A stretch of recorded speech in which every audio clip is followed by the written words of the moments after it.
Sports.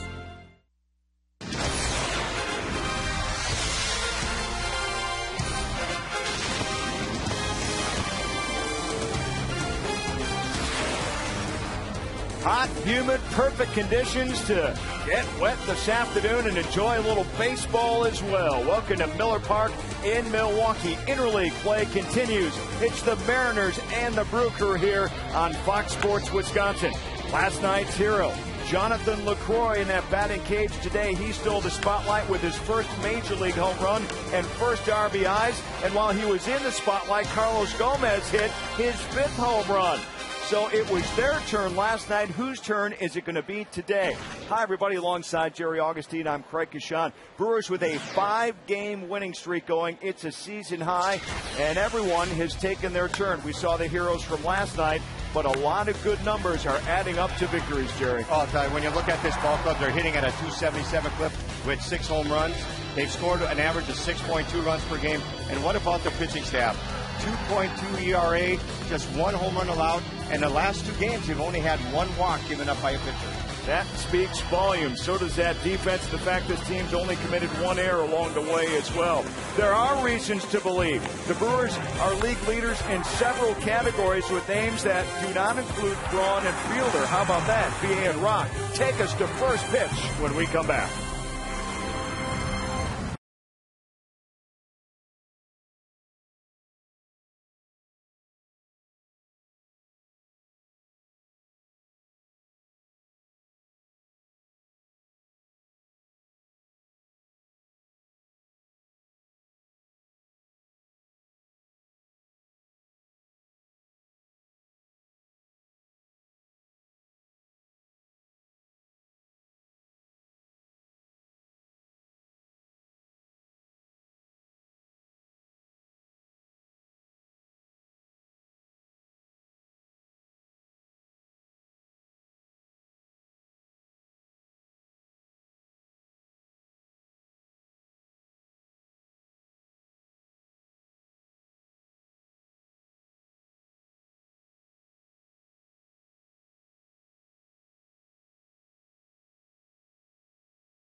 By AT&T. Find out what's possible with the nation's fastest 3G network.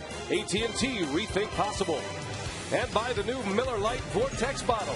Taste greatness. Well, there's a few threatening clouds up there, but we are wide open here today. The Brewers and the Mariners Saturday baseball from Milwaukee. Randy Wolf on the mound this afternoon for the Brew Crew. He has had 2 very good starts.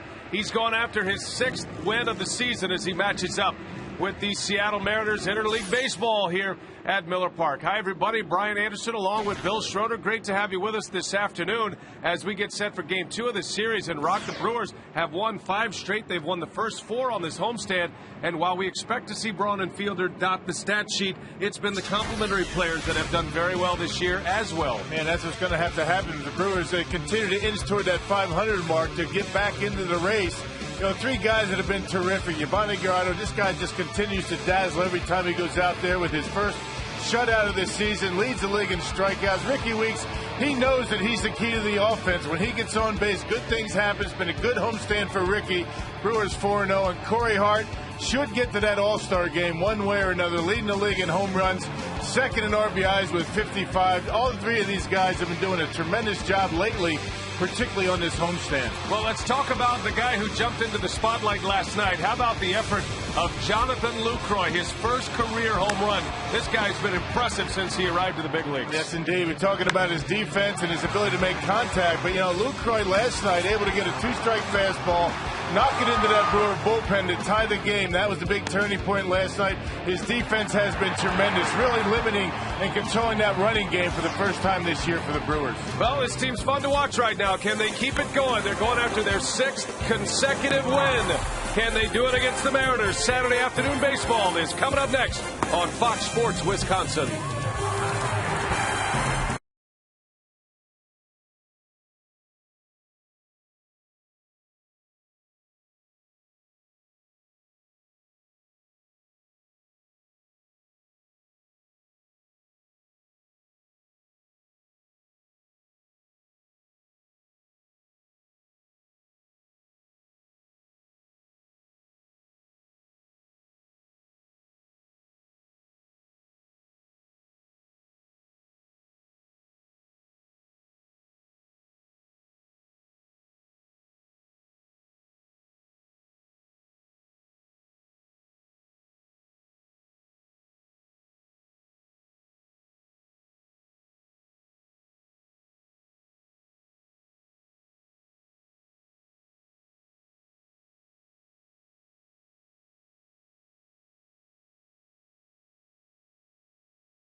Some of the images from last night, a Brewers win, and here is Randy Wolf bringing his Brew crew onto the field this afternoon.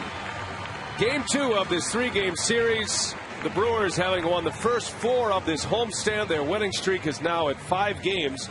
And Randy Wolf trying to pitch him to the 6th consecutive. You see Don Wakamatsu, the skipper of the Seattle Mariners.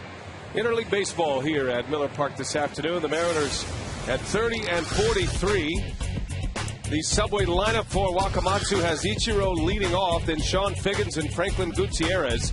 Middle of the order is Jose Lopez, Milton Bradley, and Josh Wilson. Wilson making his 2nd career start at first base. Then it's Jack Wilson, the shortstop, the former Pirate. Rob Johnson catches, and Doug Fister just back from the disabled list on the mound. And that lineup will face left-hander Randy Wolf. Boy, Randy Wolf really starting to turn things around. His last 2 starts very good. A win and a no decision. In his last 14 innings of work, he's only allowed a combined 6 hits and 3 runs. So establishing a fastball, and Randy Wolf has really started to put together some pretty good starts.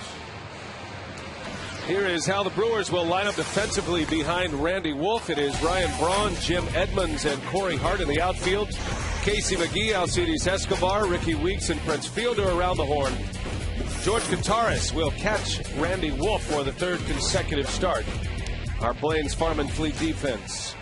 And Randy has been good in his last 2, partner. Just 1 win during those 2 starts, but an ERA under 2. Well, his best 2 starts coming after perhaps his worst start of the year against the Cubs right here at Miller Park.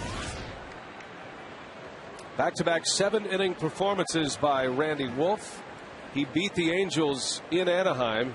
Took a no decision against the Rockies his last time out. Facing Ichiro to start it, and the game's first pitch is upstairs. Ball 1, and away we go. Jerry Meals will call the balls and strikes today. Mike Easterbrook, Dan Isonia, and Dale Scott on the bases. Ichiro into deep right. Corey Hart will settle under it. And that's how we get started today.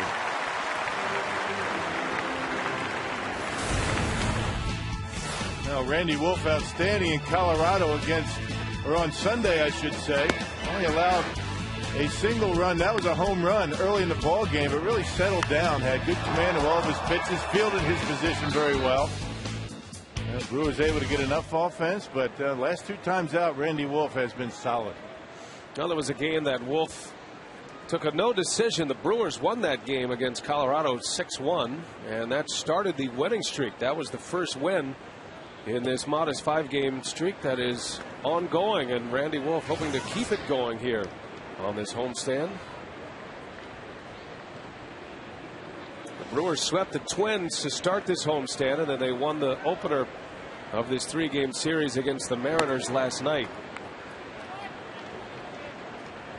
Sean Figgins for the Mariners. Franklin Gutierrez waiting on deck. A Mariners ball club that has struggled offensively this year. Yesterday they jumped out to a 3-0 lead. Dave Bush was a little bit on the ropes in that 3rd inning, giving up a couple of runs. It was an error as well. The Brewers came roaring back, and Bush ended up with the victory. In last night's game, it was an 8-3 final score. Dave Bush now 3-5 with the win. He beat Ryan Roland Smith, who dropped to 1-7 for Seattle. And once again, the Brewer bullpen really stepping up and putting together some good innings. The pitching has really improved over the last 2 weeks.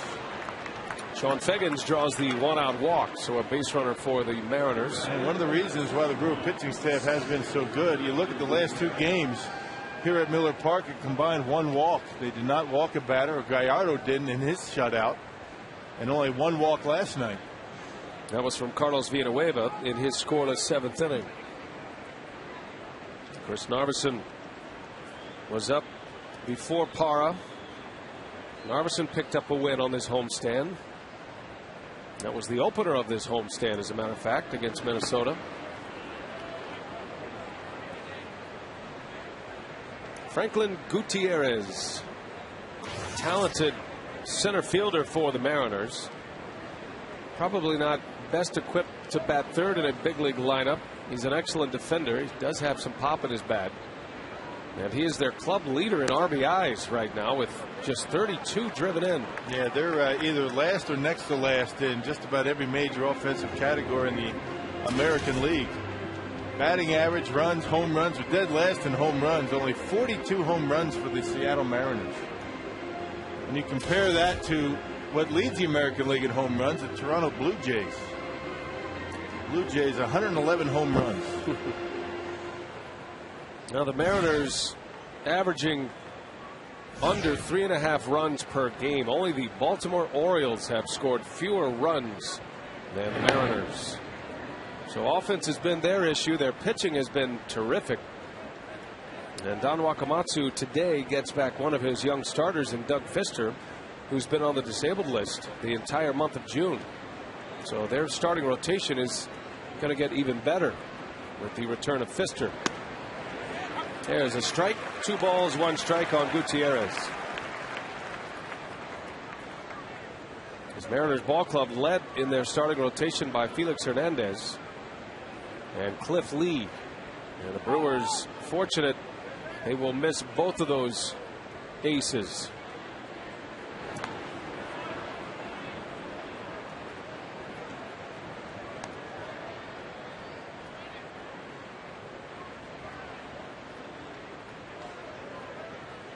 Gutierrez drove in a run last night, had a sacrifice fly. He was 0 for 3 in last night's game.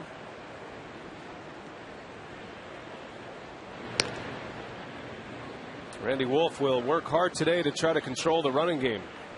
Just not an easy task with base runners like Ichiro and Sean Figgins. Yeah, they ran wild in last night's ball game. It was 4 stolen bases. And 4 steals. Figgins had 3 of those 4. Gutierrez pulls one foul into the seats. Well, you got to figure out a way to score runs. I mean, you put the pressure on the defense, you open up some holes when you take off, and if you're not hitting home runs to score runs, you got to figure out other ways to do it. But it certainly has been a challenge for Seattle all season long to put up runs, particularly on the road. I see a big crowd filing in. They're expecting a sellout crowd this afternoon at Miller Park. Full count. Gutierrez pops it up. Fielder makes the call. And the second out of the inning. Good comeback for Randy Wolf. Well, Rob mentioned the starting pitching. During this 5-game winning streak, the starters have won 4 of those games. And look at the earned run average, 2.20. Just 1 home run allowed during that stretch as well. They have kept the ball in the ballpark. Yep, walks are down, home runs are down, and eliminating or avoiding the big inning for the most part. Once in a while it's going to happen, but when you look at that Twins series in 3 games, the Minnesota Twins, which is a pretty good offensive club, only scored in 4 innings. So the Brewer pitching, the starters have been eating up innings, and because of that, the bullpen has remained fresh. And they've been doing a pretty good job as well. Well, you never know in baseball, but it seems like a good match for the Brewers. A pitching staff that is going along well, and an offense that is not for the Seattle Mariners, as Jose Lopez waves at strike 1. Mariners came into this series having won 6 of their last 7 games. They swept the Cincinnati Reds in Seattle, then won 2 out of 3 from the Cubs. But still not scoring runs. They won those games with strong pitching. As a matter of fact, the Mariners, if you go back their last 20 games, Rob, in 18 of those 20 games, they've scored 4 runs or less. Yeah. Well, and a lot of times that's good enough to win, particularly at home. You're looking at a team, the Mariners, that are 13 games under 500, but they're 2 games over at home. They have been dreadful on the road this year. Not just their offense, but their pitching hasn't been near as good.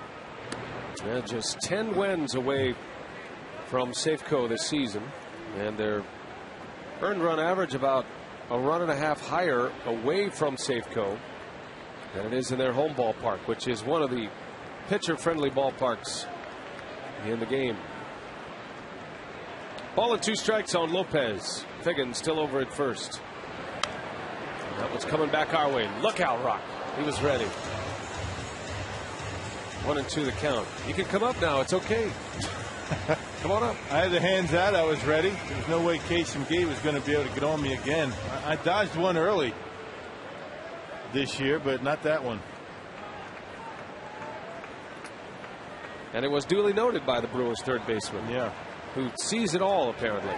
Runner takes off. Qatar has thrown a second, and it's safe. The throw bounced in. That was a great play by Weeks to even have a chance. A good throw gets him, but Figgins now with his 4th steal of this series already. Now George having a problem throwing out base runners this year. A good throw, and Figgins is an easy out at second base. Yeah, throw a little bit on the right field side. Still looked like they might have got him. Good tag by Ricky. It looked like he tagged him out, but you usually don't get that call on a short hop like that.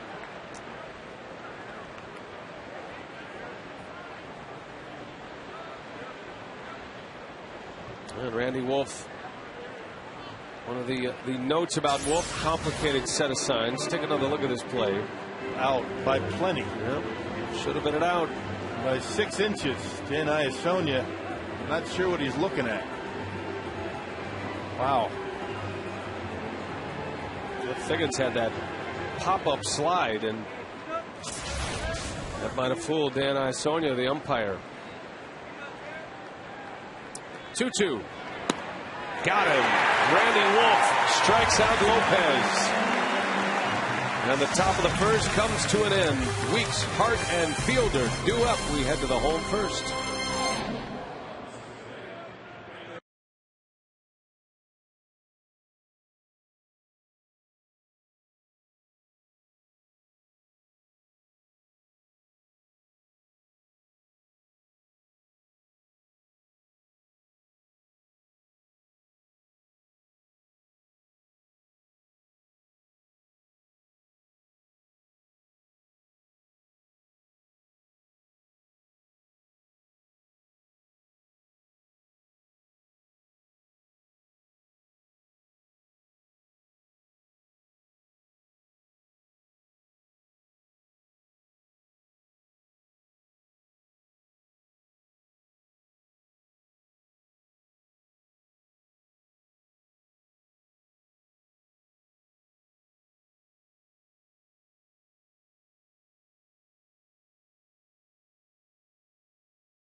Clouds up there that have us concerned a little, but we're all right for now. Subway lineup for Ken Maka. It's Ricky Weeks, Corey Hart, and Prince Fielder. Weeks, over his last 7 games, driving in 9 runs and a couple of home runs. Braun, McGee, and Edmonds in the middle. Edmonds gets the start in center with Escobar, Cotares, and Randy Wolf rounding it out. Well, and Doug Fister on the mound. Fister without a P today. He's 6'8", 195. His first start since he made a start in a loss against the Twins back on May 31st. On the disabled list with shoulder fatigue. And by without a P, you mean the Fister Hotel. The Fister Hotel. It's not that he's not well hydrated. Right. Now, Fister has been a very good pitcher for the Mariners. Made it up to the big leagues last year. And was impressive to start this season. His earned run average is .245, but Rock, he's been dealing with some shoulder fatigue that has had him on the disabled list since the 1st of June. And this is his first start back.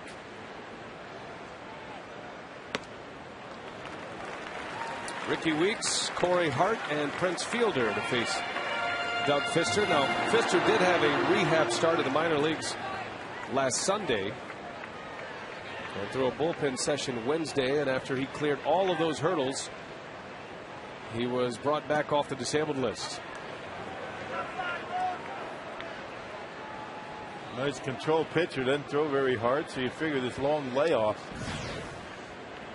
can't be too much of a help for him, just like Dave Bush early in the game yesterday.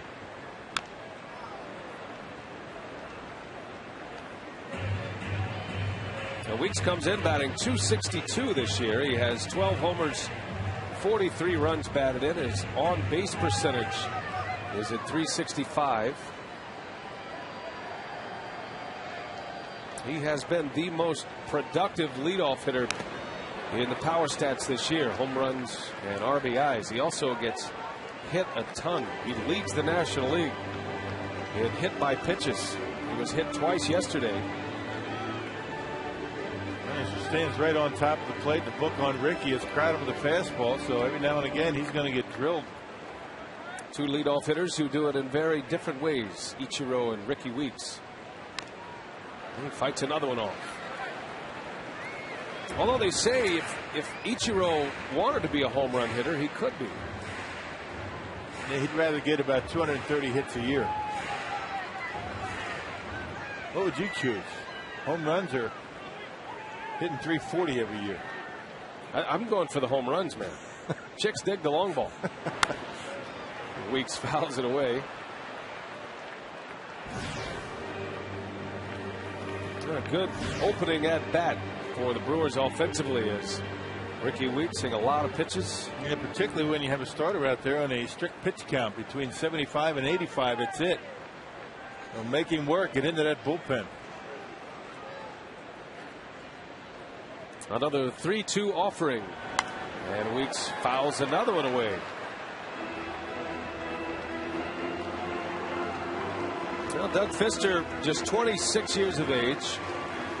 A 7th round draft pick back in the 06 draft. He played his college ball at Fresno State, but was a little bit behind Casey McGee. McGee is older, but those two went to the same college and have run into each other for alumni games and what have you. Right off the end of the bat, Fister makes a play for the out. Our scouting report on Doug Fister comes from Mariners general manager Jack Zarincic. He's been great. You know, same thing. I mean, Dougie's a big guy. You know, you see him 6'8", downhill playing. You know, again, like everybody else, he's got 3 pitches, you know, and it's about command, location. He's done a great job. He's a very good athlete, you know, and I think when you watch him for a guy this size, how he handles himself is impressive. Yeah, 3 pitches, sinker, curveball, and a changeup out of Merced, California. Corey Hart over to third. This is Jose Lopez, and the second out of the inning. You talk to the Brewer hitters around that batting cage, and each and every one of them say a lot of fastballs that sink, a lot of ground ball outs when he's on. Early in the count, you got to make him get the ball up in the strike zone. If it starts at a little around the knees, it's going to end up too low. He's got good late movement on that pitch. Occasional curveball and occasional changeup at 75% sinkers. And big league hitters will tell you that although he doesn't have the overpowering fastball, he is sneaky quick because of his size. He has a little better fastball, I guess, than Chris Young, but he would be in that same mold as the Padres starting pitcher. Young is 6'10", but it's just an unusual angle, as Jack Zarincic was pointing out. The tilt on his fastball coming from a different spot than most pitchers. Yeah, by the time he finishes that stride, that lead foot, he's getting rid of the baseball probably, what, about 54 feet away, as big as he is. Long legs. That makes it tough on a hitter. Now Prince Fielder takes strike 2.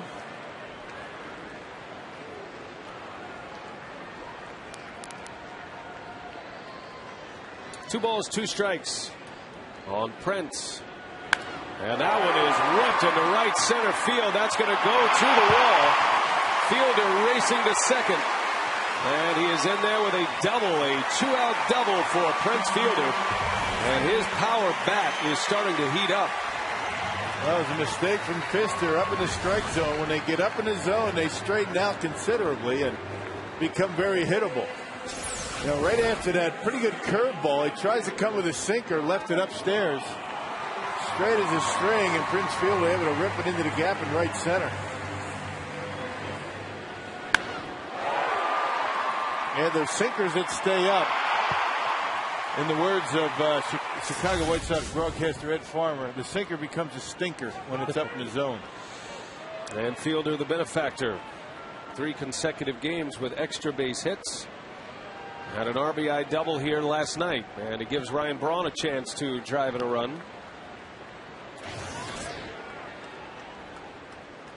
Notice Jack Zarincic didn't really give too much about that scouting report. Didn't tell us what he threw.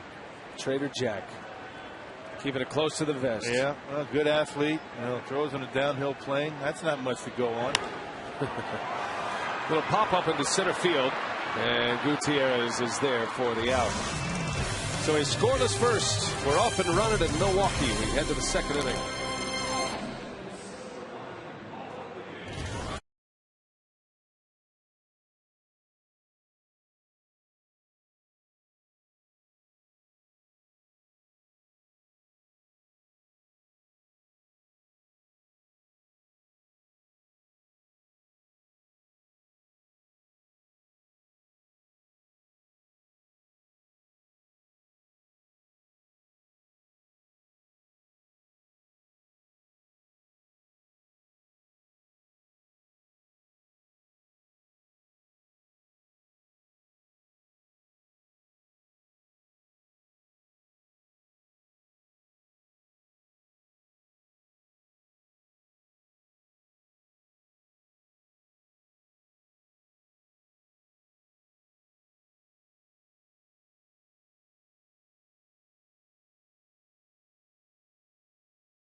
Are scoreless with Seattle. Reporting from the sideline, I'm Drew Olson.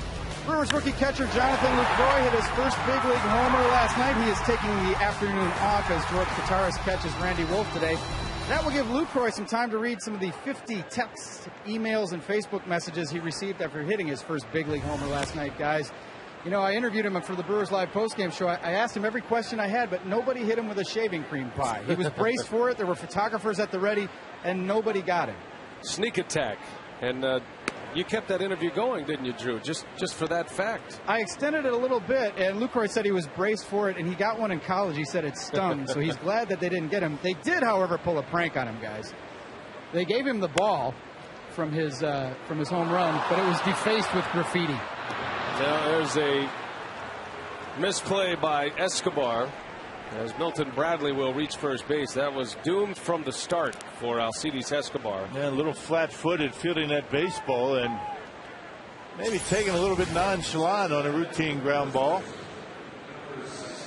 And just not able to keep it in the glove by that time. A little bit of panic sets in and an E6. Error number 11 for Escobar. Second error on this homestand. A little bit too hot to be messing around with a shaving cream pie last night, don't you think?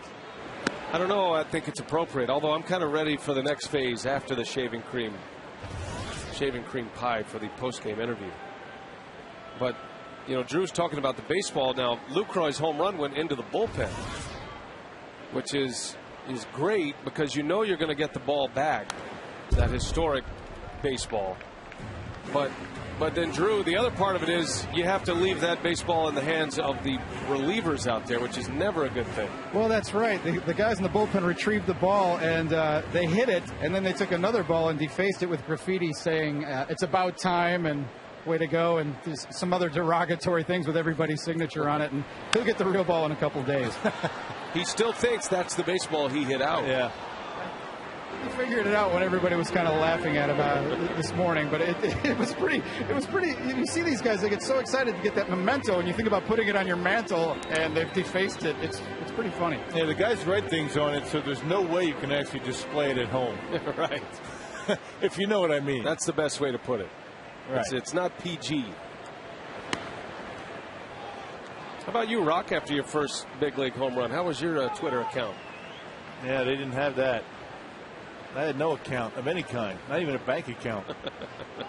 I still have both of those baseballs, though. The first hit in Texas and the first home run to right field at County Stadium.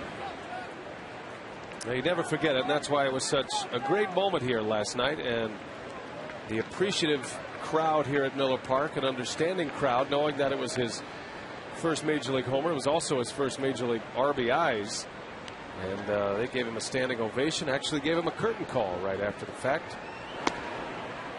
As Wolf walks Josh Wilson. So the first two on board here in the second inning. With MLB.TV Premium, you can enjoy HD quality home and away coverage, multi-game view, and the ability to pause and rewind live games. Go to Brewers.com to order and to get more details. MLB.TV, baseball everywhere.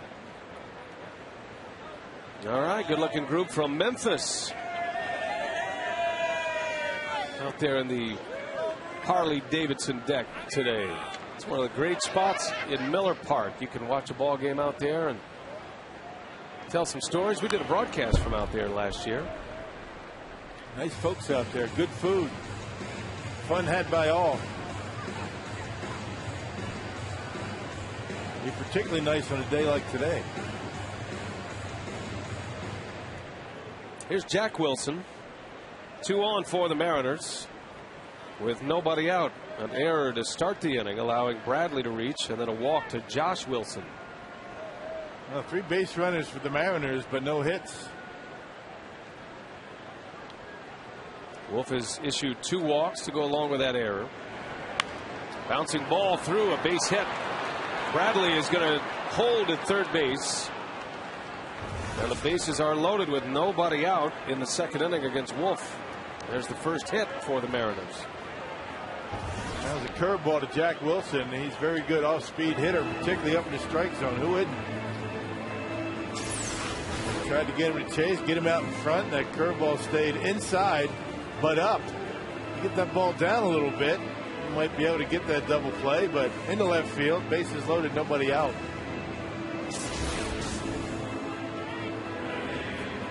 Jack Wilson not in the original starting lineup. Mike Sweeney was at first base, but he was a late scratch. So Jack put in the lineup. Josh Wilson moved over to first base in Wakamatsu's starting 9. Rob Johnson, the Mariner catcher, takes a strike.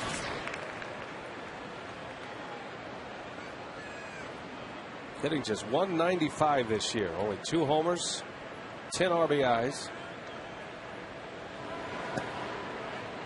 Kind of tells a story about this Mariners offense. Not much going on, but early in both of these games so far, first 2 games, early offense has been the story for Seattle, but then the Brewers have been able to shut them down.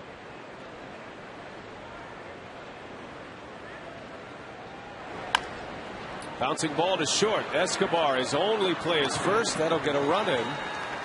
And the Mariners have the early lead here today.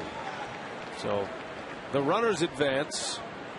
A run is in. It's an RBI ground out for Rob Johnson. And it's second and third with 1 away for the pitcher, Doug Fister.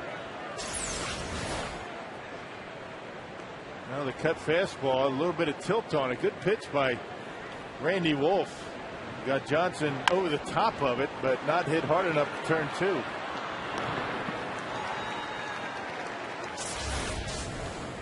Brewers bring their infield in. And the pitcher Fister batting for the first time this year. Well, Jack Zarinsek told us he was a good athlete, so we'll see how he swings it at the plate. It's a big strike zone up there, 6'8".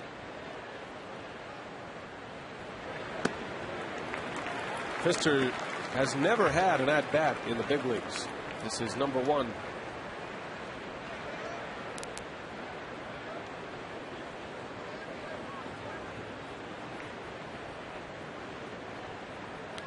Oh, and 2 the count on Fister. Got him. Struck him out. Randy Wolf on 3 pitches strikes out Doug Fister for the second out of the inning. That didn't mess around. Just went with the hard stuff. Finally able to get him on the outside corner. Well located. Fister knew it. 2 outs. Well, now you have the opportunity to pitch around Ichiro with 2 outs and first base open.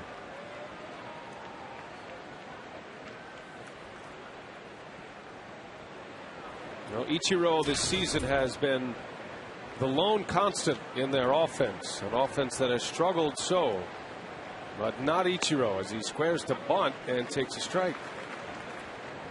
Ichiro batting .339 to start the day. And .320 against left-handed pitching. Sean Figgins on deck around .300, so choose your poison. Ken Mock electing to go lefty versus lefty here.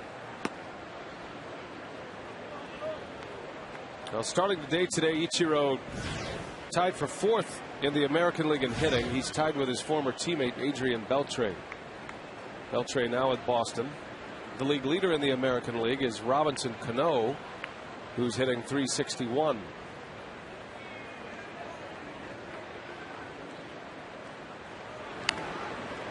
Fouls it away. Wolf dropping down a little 3/4 with that pitch.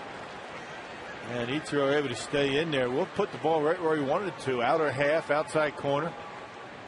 And when you drop down like that, you don't want to leave a pitch on the inside part of the plate. Check out where this one ends up. And Ichiro is still able to get a piece of it. The 1-2, and he's hit. Wolf hits Ichiro. And the bases are loaded again. Hit him with a 2-strike pitch. So he tried to get him with a breaking pitch and got him right between the numbers on his back. Looked like Wolf tried to drop down on that pitch too. A little bit of a, actually got him right on the butt.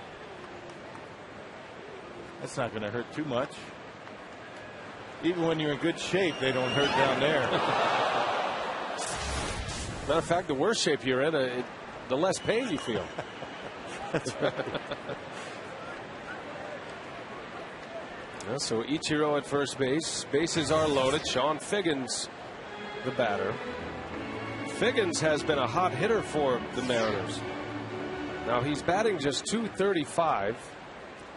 Been much better as a right-handed hitter, but he's gone the entire month of June and has hit .300 in the month of June. That's out to Escobar. Fire to second for the out. And the Mariners strand the bases loaded. That's a big bullet dodge for Randy Wolf.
Start before he returns. Well, I don't know if he needs one, BA, but he's going to get one. The summit meeting that the Brewers had before the game, they came up with a decision to delay the decision on how to get Davis back on the roster and who to remove from the rotation. So Davis is going to go start on Wednesday. He will rejoin the rotation before the All-Star break, though, and then they're going to have to make some tough decisions. And who do you take out? I mean, everybody really has been throwing the baseball pretty well. You know, you'd like to get Doug Davis back in the fold, and not going to be an easy call. Not only do you have to take somebody out of the rotation, but somebody in the bullpen has to go. And the bullpen's been doing a pretty good job. You know, Chris Capuano has only had 2 appearances, 1 start and 1 other appearance out of the bullpen. You're not sure what his future holds, but pitching has been very good. You would hate to disrupt that at this point.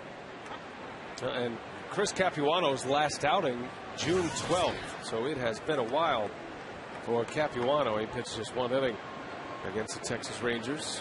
So decisions to be made here. McGee into center field.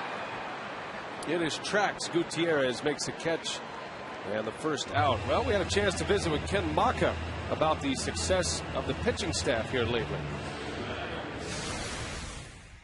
Rick took the blame for guys not pitching well. Well, right now they're pitching well. So it comes down to the players, so going out there and performing. So Rick continued to work with these guys, and we shuffled rotation around, and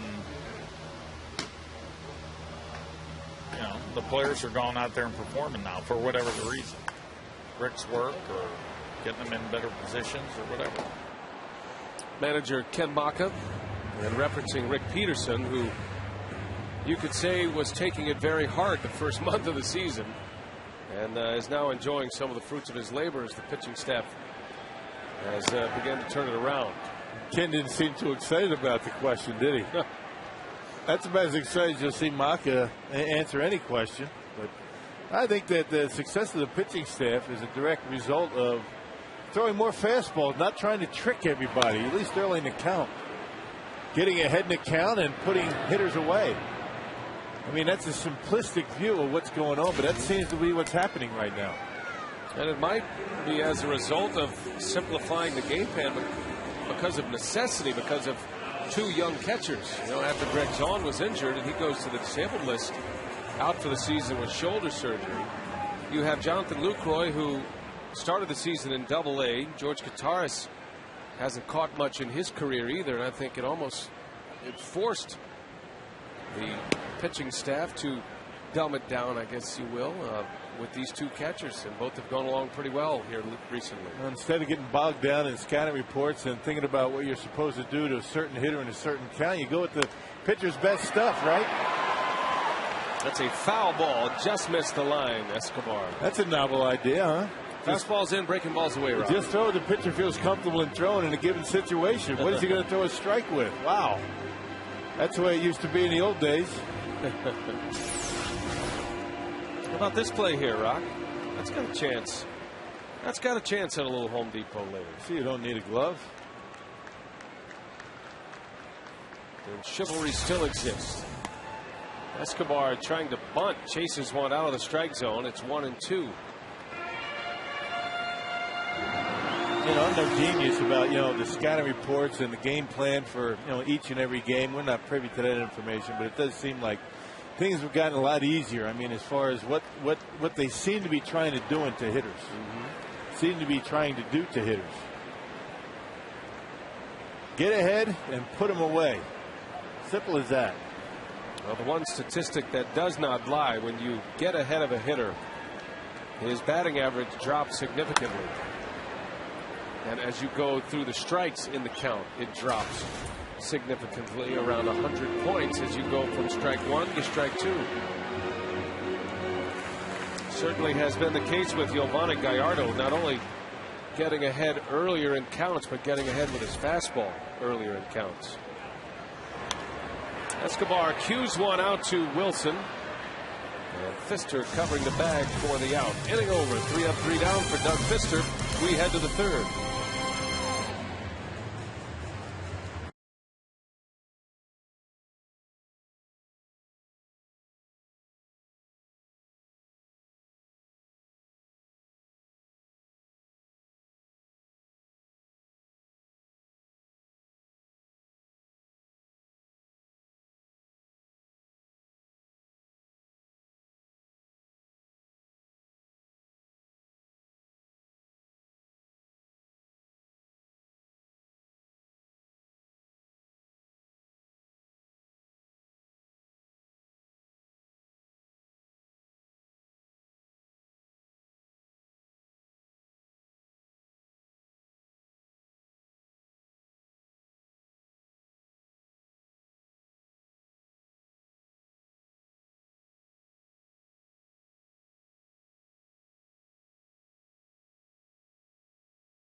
Sports Wisconsin is presented by Piggly Wiggly, the official supermarket of Fox Sports Wisconsin, and by Ho Chunk Gaming Wisconsin, your ticket to more.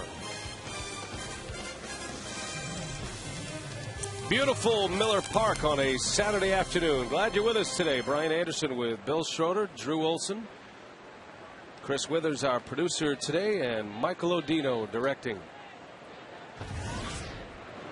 Mariners have a 1-0 lead as we go to the third. And it's Gutierrez leading off. Boy, Randy Wolf pitching out of a mess in the second inning. It was an error that started the inning, and that error led to a run. But Wolf stranding, the bases loaded with a hot hitter at the plate in Sean Figgins.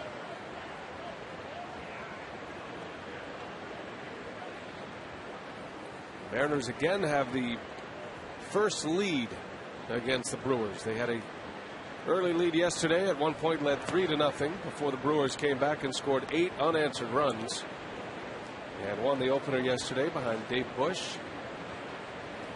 Milwaukee now 33-40. 7 games under, 7.5 games back in the National League Central. The Reds are the division leaders to start play today. Gutierrez pops another one up, and it's Hart who's got it for the out. Well, if you've ever dreamed of seeing the Crew on the road, you can watch Brewers telecast on June 28th, 29th, and July 1st. You'll have the chance to win a trip for 2 courtesy of AirTran Airways. All you have to do is log on to foxsportswisconsin.com, click on the AirTran Flyaway link for more details.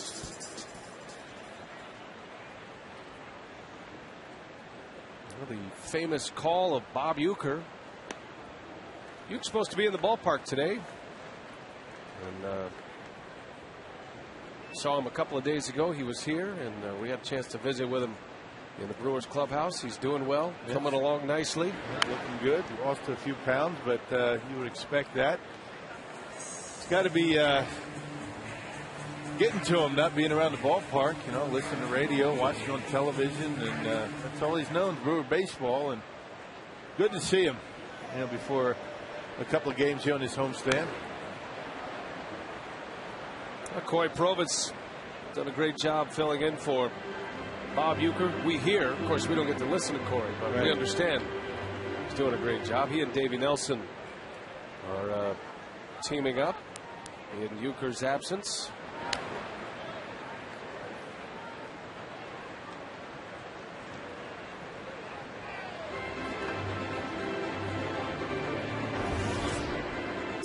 Randy Wolf laboring through that second inning, now at 50 pitches with just 1 out here in the third.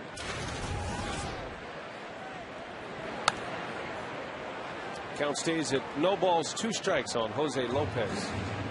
One of the things that Wolf has done such a good job of his last 2 starts is not only establish the fastball, but keep it down in the strike zone. And when you keep the ball down around the knees, you know, or at least in that general vicinity, you get early outs. A lot of times you get 2 strikes on a hitter. You throw the fastball, but it's up.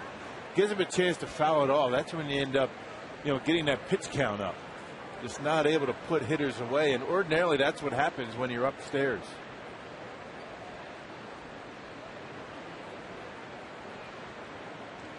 One-two pitch. Fouls another one off. Long at bat here for Jose Lopez. A lot of interleague baseball today once again. The division leading Reds are in that all Ohio interleague series. They match up against the Indians again today. St. Louis has already won. The Cardinals at the top of the division as well. They started the day a half game back of the Reds. The Cardinals won 5-3 today behind Blake Hawksworth. He picked up the win. Ryan Franklin saved his 15th. So the Cardinals have one in the books already. They beat the Royals. And the Reds play later tonight against Cleveland. And the Rays have already picked up a base hit, so that's not going to be a story today. Everybody can relax. Edwin Jackson with a 149 pitch no-hitter yesterday. Well, this at bat continues here for Jose Lopez. Yeah, the 4th no-hitter of the season last night. And two of them coming against Tampa Bay. 2-2 pitch. Into right, Corey Hart will make the catch. Long battle, but Randy Wolf finally gets his man. And the second out of the third inning. 11 pitches, and Randy able to win that battle. He got a pitch out over the plate. Lopez hit it hard, but right at Corey and right.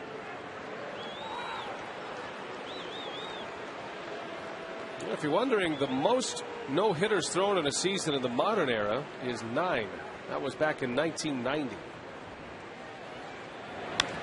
That one is ripped into left field, and Milton Bradley will watch this one fly way out of here. A long home run for Bradley. He was ready to hack, and he belts his 7th home run. The Mariners have a 2-0 lead. Yeah, that's the thing about Bradley. He's known as a guy that's going to take a lot of pitches early in the count, but every now and again he'll go up there and decide that I'm going to go after a fastball early in the count. He gets one and knocks it out of here. Number 7 for Bradley on a pitch right down the middle of the plate. That's a no-doubter.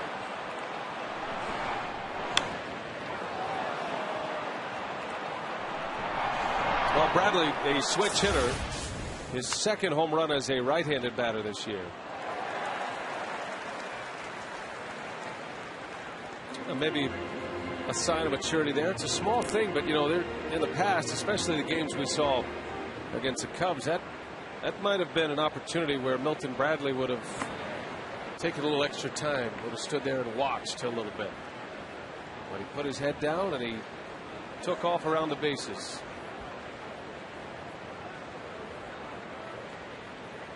Had an issue earlier this year with the Mariners, but there's a broken bat, base hit to left by Josh Wilson. And Milton Bradley's got incredible talent. I mean, he's got all the tools. It's just a matter of him being able to get his head straight, concentrate on baseball, not let things bother him, not blame everybody else for some of the problems that he's had, and that's why he's been able to bounce around. I mean, organizations give him an opportunity because they see the potential. He just hasn't been able to keep things together. But Milton Bradley, not the only player that fits that description. Well, Jack Jurencik certainly hoping that the combination of Don Wakamatsu and Milton Bradley would work once again. There's plenty of ties with Wakamatsu and many of his former colleagues with the Texas Rangers. Wakamatsu was the bench coach in Texas, and there was a lot of connection between his friends there and when Milton Bradley was a Ranger back in 2008.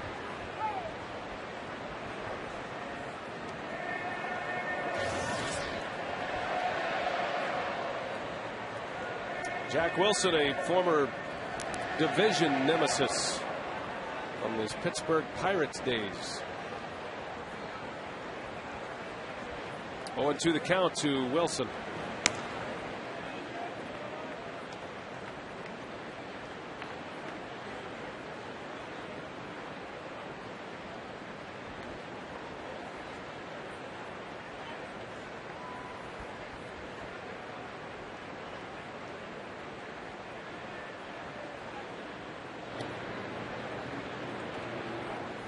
Mariners don't hit a lot of home runs, the fewest in the American League, but they get one here from Milton Bradley, and it's 2-0 Seattle.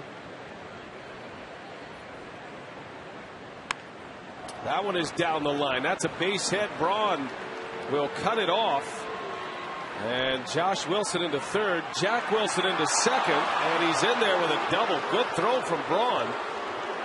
Jack Wilson just in there.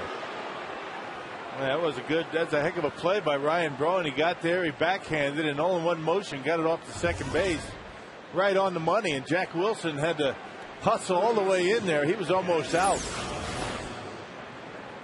A cut fastball that stayed up in the zone. It's all about location right now for Randy Wolf, and look how close that play is. Nicely done by Ryan Braun, and Jack Wilson hustling all the way in and just barely able to beat it. So 2-out damage done by the Mariners. A run is in on a home run, 3 straight hits. And now Wolf will walk Rob Johnson to get to the pitcher, Doug Fister. Yeah, Randy just isn't able to get that ball down in the strike zone today. That's been his issue. And he was doing such a good job of that his previous 2 starts.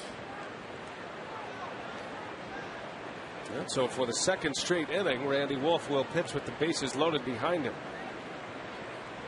And a pitch count that is soaring near 70 right now as we play in the 3rd.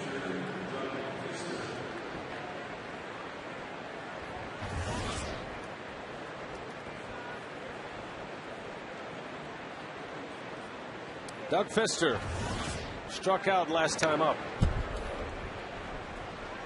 Has seen nothing but strikes. He struck out on 3 pitches and never took the bat off his shoulders last time up.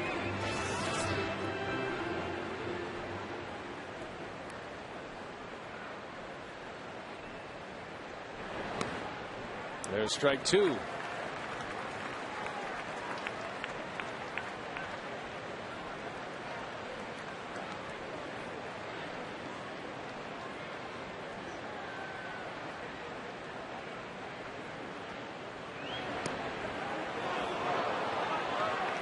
Didn't miss by much. Bases loaded. Josh Wilson at 3rd, Jack Wilson at 2nd. Rob Johnson over at 1st on the intentional walk. And Wolf trying to strand the bases loaded for the 2nd straight inning. Got him. So the inning is over, but the Mariners score another run. Milton Bradley goes way deep into left field. Towering fly ball to make it 2-0 Seattle.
Second game of the series, and the Mariners, like they did last night, have the early lead here.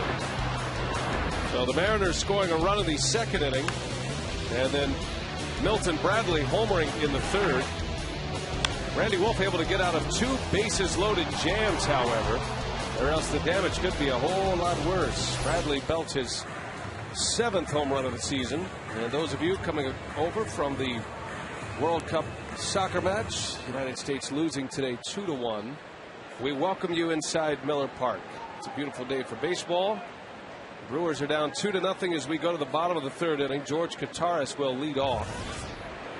The Brew Crew has put together 4 consecutive wins on this homestand, 5 straight wins overall. Their longest winning streak of the year, and they're hoping to keep that going today against a talented young right-hander, Rock, who is just coming back from the disabled list, and Doug Fister. And the bullpen for the Mariners is a bit short. David Ardsman not available. His wife is giving birth, so he's not with the team. So a guy on a strict pitch count get this guy out of there and get into that bullpen. But, you know, the Brewers have to feel fortunate being down only 2-0 with the way this game's going. I mean, the Mariners are left 7 stranded. On the flip side, the Mariners got to feel cheated. They should feel as though they're up about 5-0. But the Brewers well within striking distance.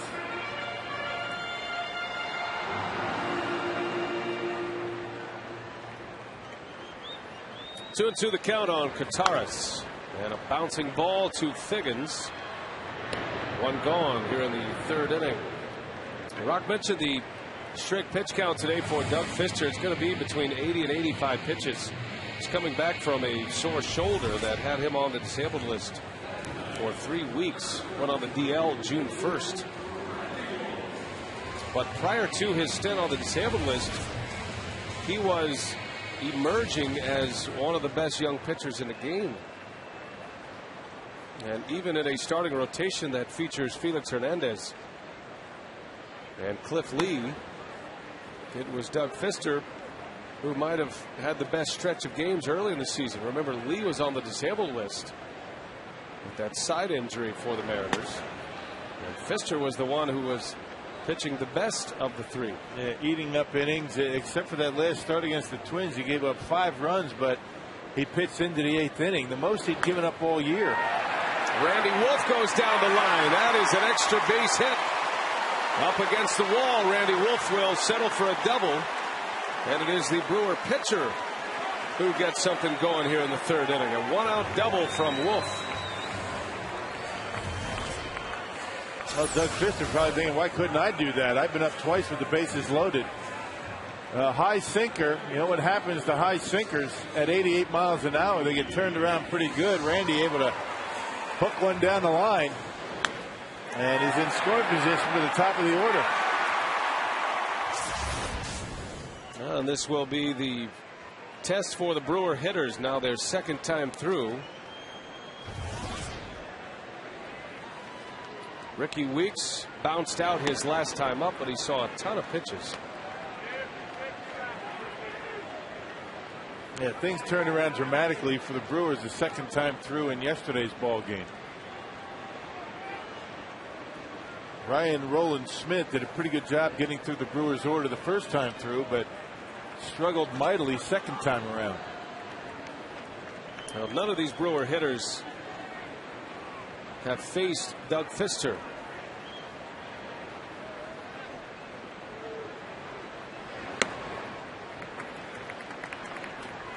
Two balls, no strikes on Weeks.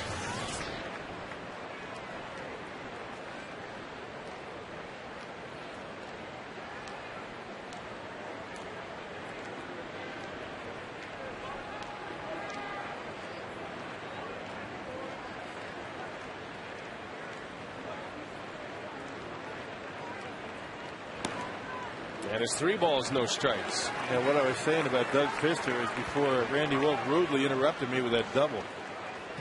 Most he'd given up, most runs he'd given up other than those 5 runs against the Twins was 3.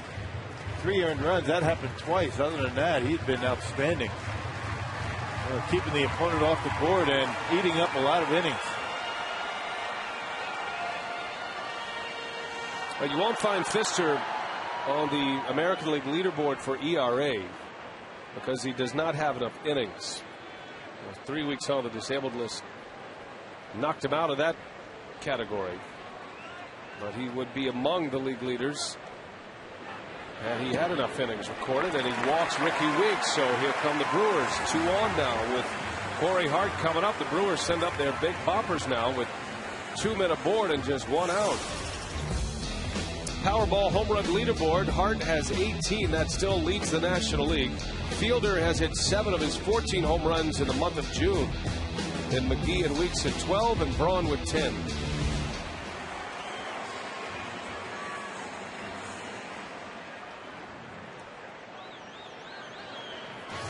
Hart comes in with 18 homers, 55 runs batted in.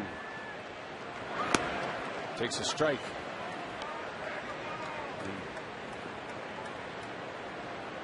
David Wright leads the league in RBIs right now of the Mets. He has 59. Hart is second. Yeah, breaking ball strike. Good pitch. Yeah, look at a little slider. Quickly 0-2 on Corey Hart. Haven't seen too many changeups from Doug Fister. It's been basically sinker, a lot of those, curve ball, and he's just threw Corey Hart a slider. A little bit shorter break on it. See what he gives him. 0-2. Outside the ball. A couple of power forwards matching up here, huh? The 6'6" Corey Hart and the 6'8" Doug Fister.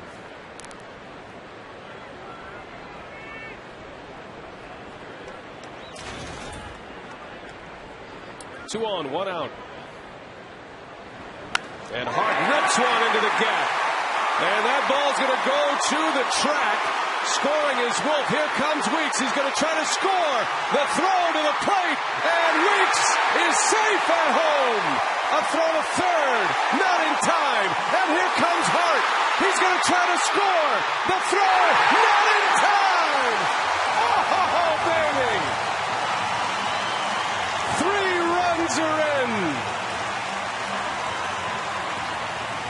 How about the base running there?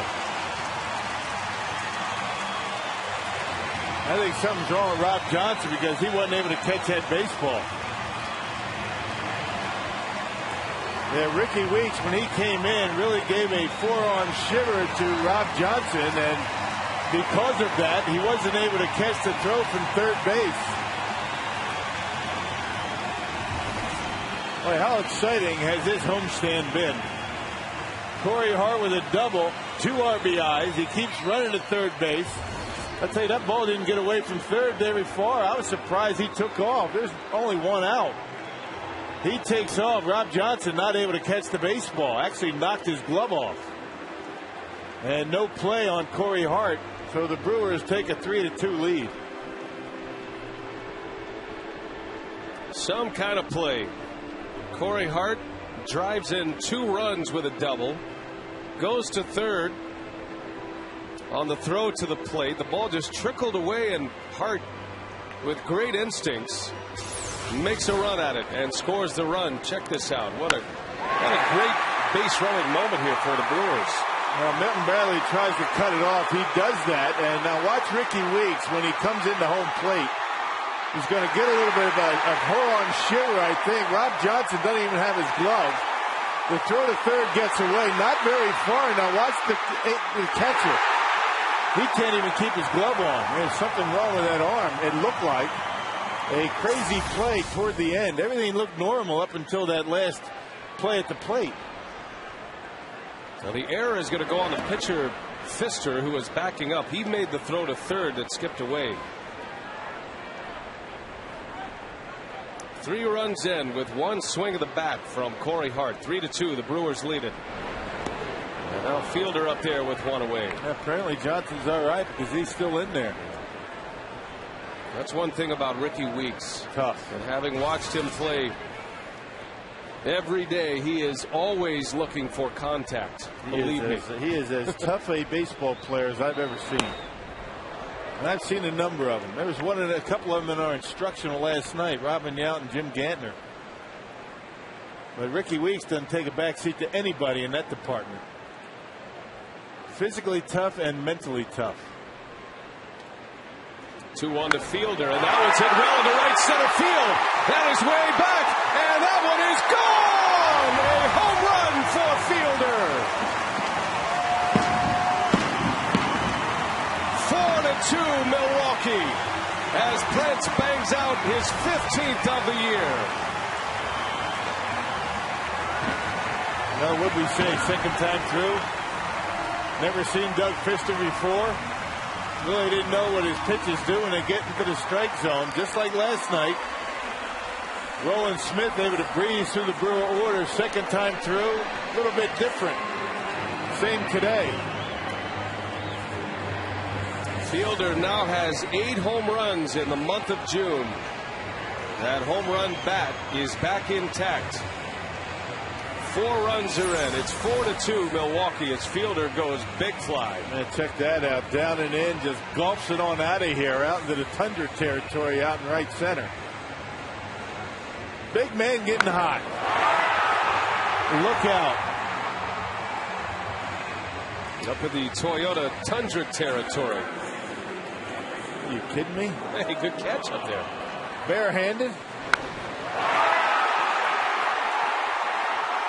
Well, the Brewers had 4 hits yesterday, including 2 home runs in the 4th inning when they took the lead. Ryan Braun fouls one away. Yeah, you deserve it, man. Good catch. Barehanded, barefooted. There's some big brownie points next to the girl, huh? Yeah. He needs to hand that over, though, real quick. Catching a Prince Field home run barehanded.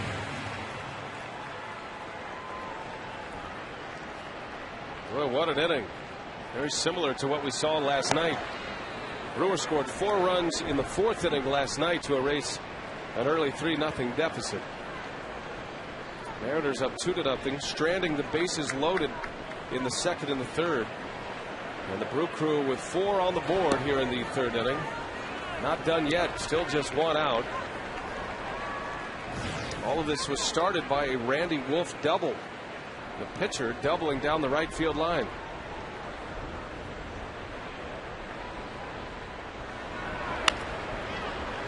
Out to short.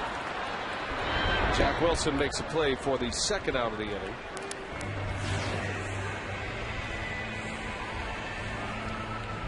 I can't say enough about the base running. A risky move for Corey Hart. You can imagine what he is going to have to deal with if he gets thrown out, because it would be a situation of 1 out, a runner at 3rd, Prince Fielder coming up. But Hart saw that baseball trickle away and took a shot at home plate. McGee fouls one away. Well, the way Rob Johnson, attempted to catch that baseball and his glove falling off, I'm stunned that he's still in the ball game based on what we saw in that play at home plate. Apparently he's all right. He's showing really no signs of any problems with that hand. And Fister, a breaking ball, swing and a miss. So you wonder why this happened. Ball comes out, glove falls off. Bad throw, that's one thing. But Ricky Weeks in the collision at home plate shook something loose that apparently is back to normal for the Seattle catcher. That could have been a serious injury for Johnson, the way that arm was exposed. Weeks was looking for contact. 0-2 pitch. Up high for a ball. You know, Rock, part of that throw, I'm sure that's what goes through Corey Hart's mind. A little bit of an awkward throw as the 3rd baseman has to go over, stop his momentum, throw to the plate. A little bit of a downslope there once you get past 3rd base.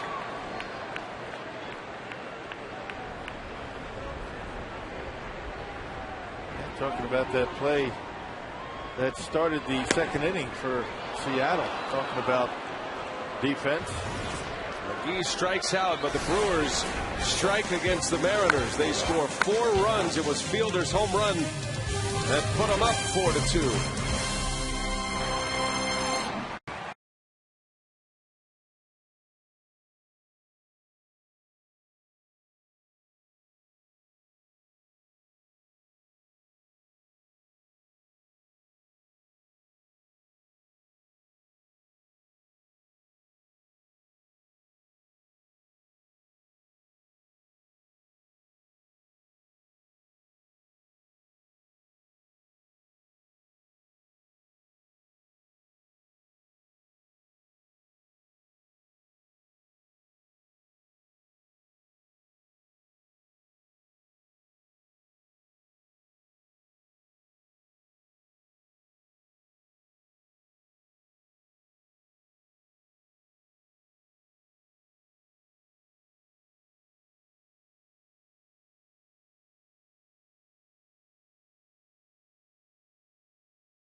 for our crew in the community.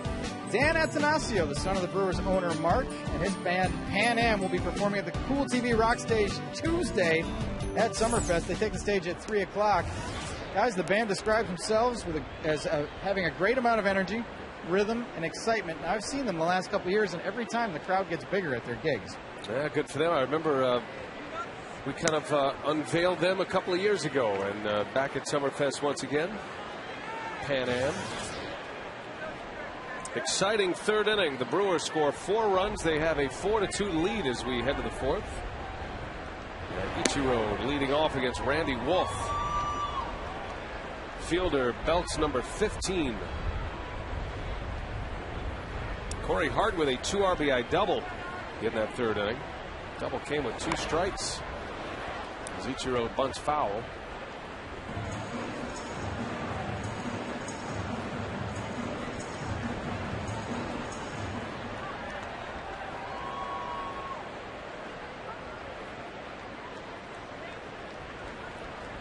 Now Randy Wolf trying to keep the base runners down.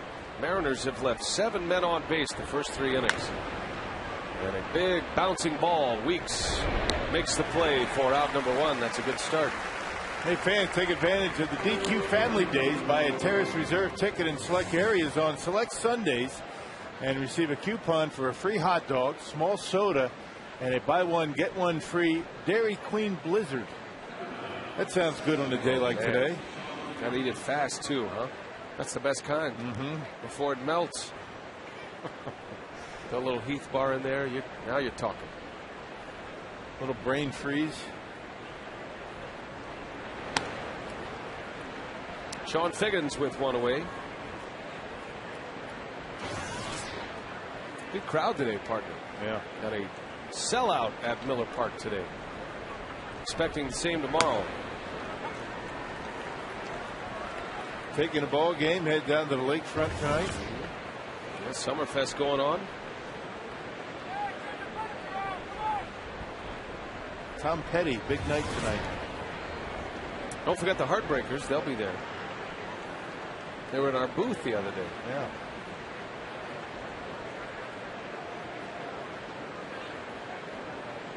ZZ Top and Tom Petty and the Heartbreakers, the featured act today.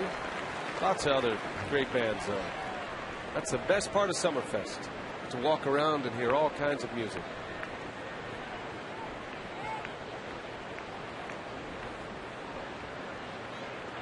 Two and two the count on Figgins.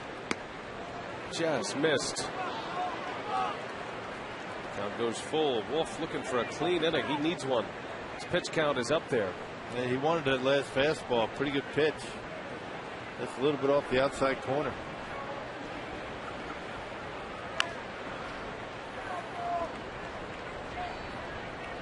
Sean Figgins. We talked about his hot hitting in the month of June. He's batting over 300 this month, but he has not had an extra base hit in the month of June. All singles. That would miss. Ball 4. So Randy Wolf's command issues continue here in this 4th inning. Issues his 4th walk. One of those walks intentional. And another base runner. Runner at first with 1 away for Franklin Gutierrez. Even his last start at Colorado, that's 7 innings and 1 run. He walked 4, only struck out 2. He got 2 strikeouts, 3 strikeouts today. 2 of them coming against the opposing pitcher with the bases loaded. Tying run at the plate. Gutierrez 0 for 2. That one's well hit to right center field. That's going to get down and go to the wall. Figgins has great speed. He's around third, and he'll score easily. It's an RBI double for Gutierrez. And the Mariners get one back. It's now 4-3 Milwaukee. But jumping early in the count, ambushing that fastball, and out over the plate. Gutierrez takes it right where he should, into right center field. And Sean Figgins with that great speed, no chance of getting him. Gutierrez pulls up into second base. So been an interesting start for Randy Wolf. He's been in trouble every inning. Stranded the bases loaded in the last 2 innings.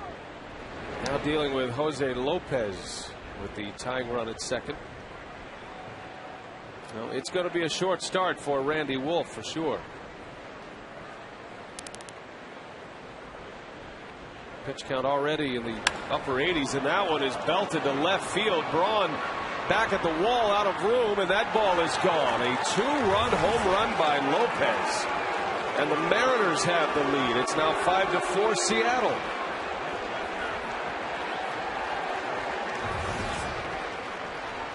Yeah, he just can't put the baseball where he wants it today. I mean, it's been obvious right from the beginning. Everything up in the strike zone, not able to catch the corners.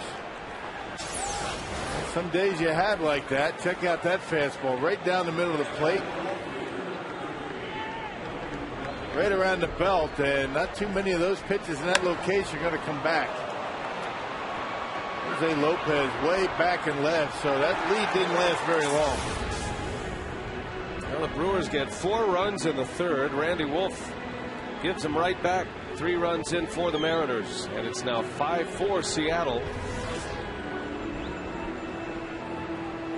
Bullpen is active now for Milwaukee.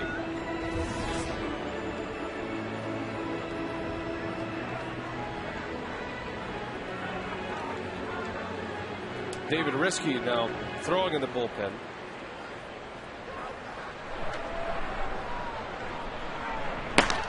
So 1 out, bases empty, and here's Milton Bradley, takes strike 1.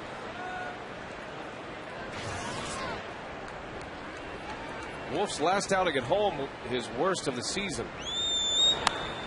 Gave up 8 runs against the Cubs back on the 9th of June in 4 2/3 innings. Then he went out on the road. He pitched terrific baseball twice, back-to-back 7-inning games. So something about Miller Park not agreeing with Randy Wolf. Giving up home runs. He gave up 5 home runs in that start against the Cubs, 2 here today.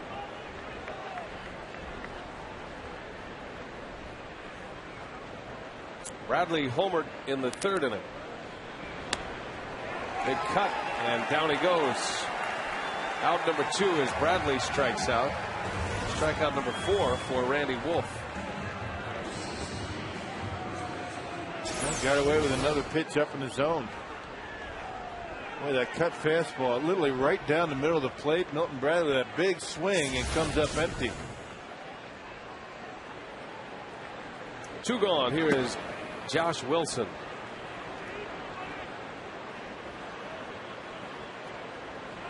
Wilson was originally in the starting lineup as the shortstop. Wolf's got it. Makes a play for the out. The inning is over, but the Mariners score 3 times, and they lead 5-4 as we head to the home 4th.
double with 1 out.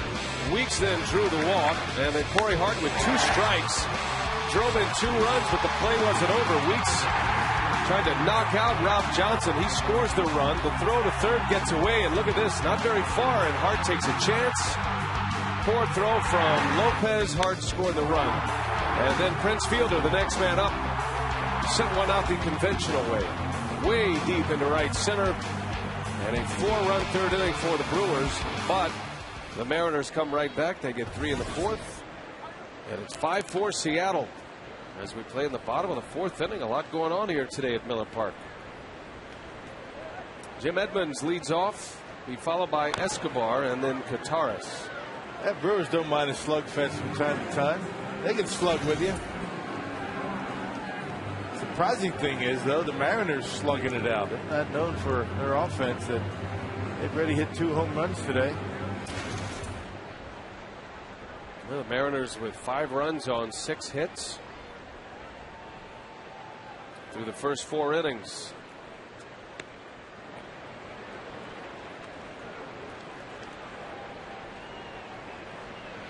Edmonds grounded out his last time up. The 1-2 pitch, and Edmonds fouls it away. Well, the Brewers, no doubt, one of the most prolific home run hitting teams in all of baseball.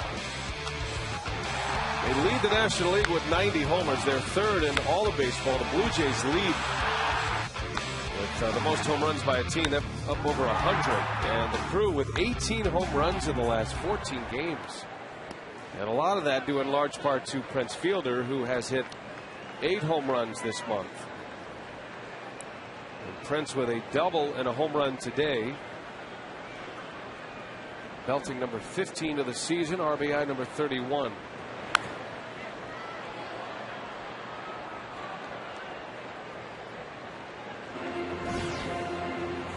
It's been a team effort, this Brewers offense. We talked about that a little bit when we came on the air today. You know, guys that you expect the production out of Prince. You expect it out of Ryan Braun. Edmonds, a hot shot knocked down by Figgins. He recovers in time for the out. And 1 gone here in the 4th. Good play by Sean Figgins. That leads us to our AT&T trivia question. Who are the 3 men to have managed the Mariners and the Brewers? And remember, the Brewers came to be from Seattle prior to the Mariners, where they were known as the Seattle Pilots. That franchise moved to Milwaukee in 1970. And it was 7 years later that Seattle got a big league franchise again. 1977, the Mariners in expansion were born with Seattle.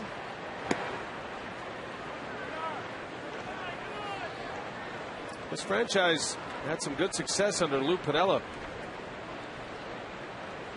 To the postseason on 4 different occasions between '95 and '01.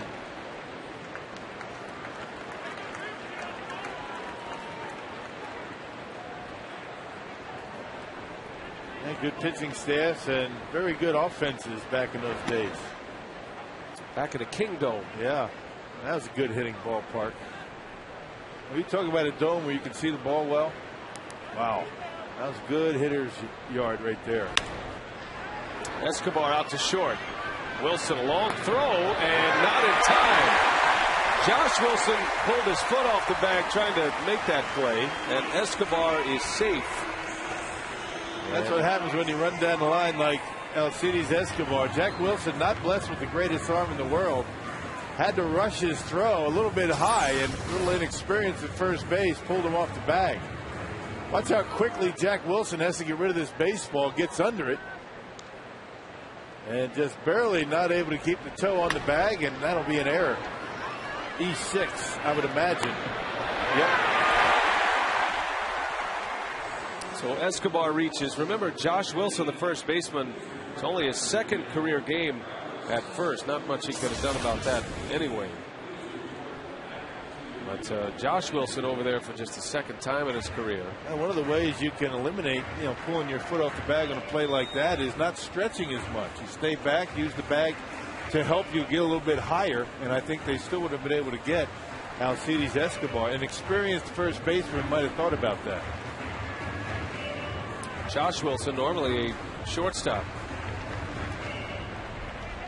Casey Kochman is the regular first baseman for the Mariners. He has not been hitting. Mike Sweeney was there yesterday. He was scratched with a sore back before the game. That's what happens when you put your DH and play them defensively. You just can't do it day in and day out. Not used to it. Well, an opportunity here. Speedy base runner at first for Kataris.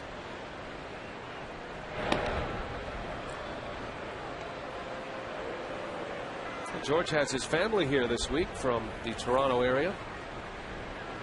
A younger brother that's a college ball player.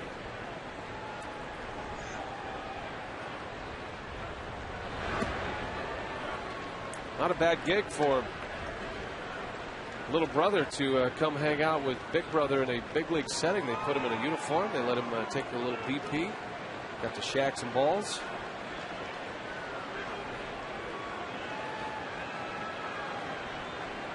Give him a little taste of what some hard work can get you. Nothing wrong with that. Dangle that carrot out there. Big brother trying to bring his little bro along.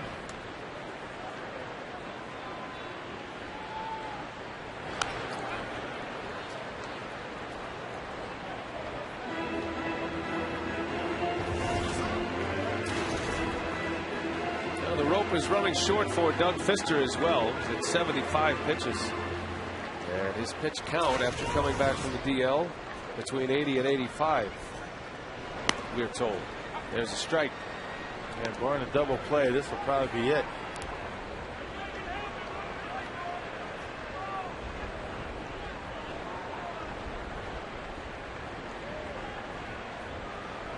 One ball, two strikes on Kataris. 2-2. George has some power. Has 5 home runs in just 103 at bats. If you mark that out for a full season, 500 at bats is about the marker.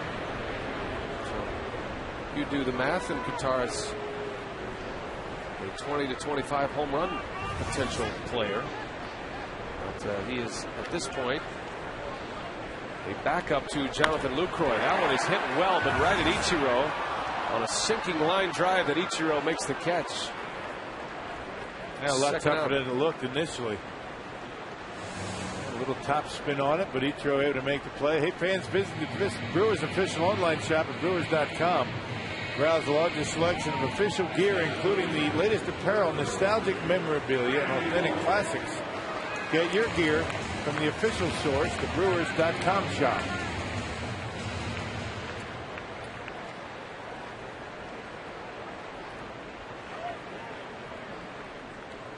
Randy Wolf. He doubled his last time up, started a 4-run rally in the third inning. Now hitting .294. He has 10 hits in 34 at bats.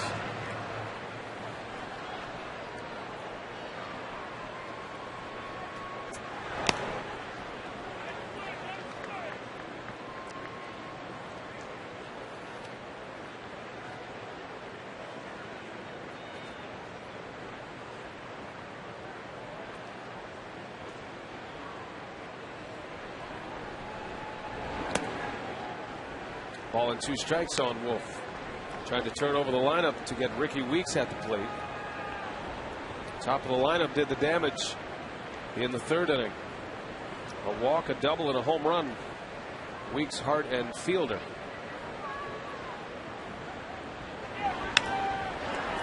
On the ground out, gets by Wilson. And Escobar on his way to third. Boy, that had a strange bounce to it. Wilson was there for it, but unable to make the play on a well-hit ball by Randy Wolf, and the inning is extended. Yeah, that's some funny-looking spin on it. Not sure if that's going to be a base hit or an error, but Jack Wilson will be the first to tell you should have made that play. Right off the end of the bat, the spin on it gives Wilson a tricky hop. It comes up on him, and might be a base hit. Who knows? That's a play that Wilson should make. Now runners at the corners here. And here comes Ricky Weeks. So a chance for the Brewers to do some damage. They trail 5-4. Weeks a slow roller, foul past third.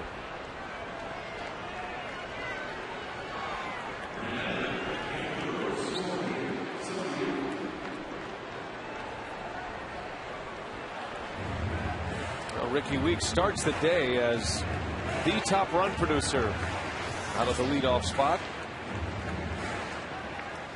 They're going to give Wolfie a hit. So the Brewer pitcher with 2 hits today.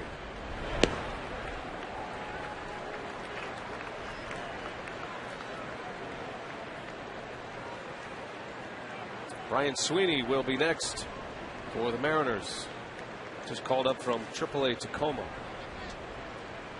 1 ball, 1 strike on Weeks. Count goes to 2-1. Ricky, among leadoff hitters in all of baseball, has the most RBIs, 43 this year. On a 3 RBI game earlier on this homestand, he passed Derek Jeter for RBIs from the leadoff spot. 2-2.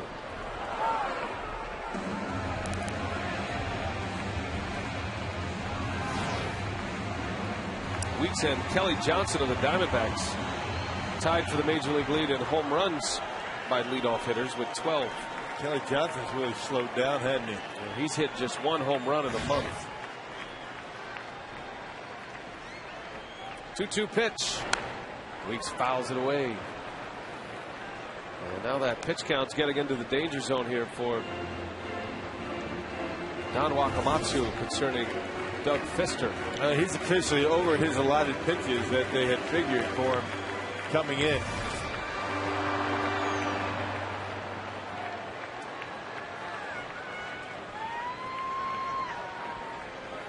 Runners at the corners. And Weeks fouls another one off. Don Wakamatsu would love to see Fister get through this inning. He's due to hit 3rd in the 5th. Doesn't want to bring a reliever in and have to burn him with a pinch hit, or even worse, have a relief pitcher go up there and bat. Big chance here for the Brewers. Weeks has seen a lot of pitches today. He spoils another one.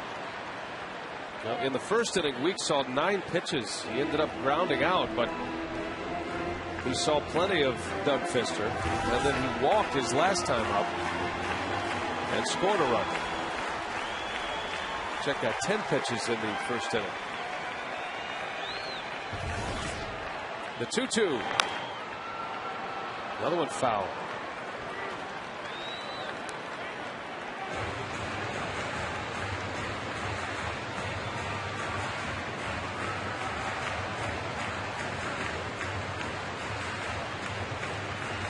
Weeks has been driving the ball to the opposite field well here lately. That's one of the reasons he's swinging such a hot bat.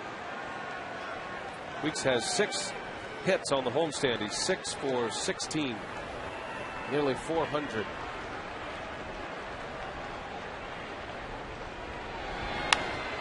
Gets jammed. It's Jack Wilson the easy way, and the inning is over. Scoreless inning. Fister gets through it. He's probably done for the day.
lead the Brewers. And we check in with Drew Olson down near the dugout. Drew? Well, BA, players from both clubhouses were intently watching the World Cup soccer action this morning, and Jack Wilson, who's going to lead off for the Mariners here, was particularly interested. Wilson was a very accomplished youth player in Thousand Oaks, California growing up, and some people said that he could have had a future in soccer at a very high level had he chosen, but he decided to play baseball instead, and based on the length of his career and the success he's had, I think he made the right choice. Made the right choice, but a lot of interest, not just with that Mariners clubhouse. The Brewers, they were out in team stretch today with a soccer ball. Yeah. And, all kind of soccer drills. World Cup fever, Rock, catch it. Too bad Jack Wilson didn't play soccer. The Brewers had a few more wins under their belt against the Pirates. Randy Wolf back on the mound. He faces Wilson to lead it off. Jack Wilson, Rob Johnson, and then the pitcher spot due up. Wilson has 2 hits. He doubled his last time up. Into center field. Edmonds playing shallow. He's there. 1 gone. That has been a grind today for Randy Wolf. He's given up 5 runs on 6 hits. 2 homers allowed to the light hitting Mariners. But Wolf still in this game. He stranded the bases loaded twice in consecutive innings through the 2nd and the 3rd. Well, everything up in the strike zone for Wolf today. We've been talking about it throughout the game, but you just got to persevere. You just got to battle your way through. A little bit too early to call it quits quite yet. He's not at 100 pitches at this point. I am sure that Ken Mogg would like to see a couple more. You get a quick inning here, get another one in him. That would be ideal. Ricky Weeks ranging over. Nice easy hop for him. And 2 outs. 2 quick outs for Wolf. Our AT&T trivia today, the 3 men to have managed the Mariners and the Brewers. There you go. Renee Latchman, Del Crandall, and Jim Lefevre. Yeah, Jim Lefevre, a interim manager for the Brewers. I had Del Crandall. I had Renee Latchman. Renee Latchman was the Brewers manager in '84. My first full season in the big leagues.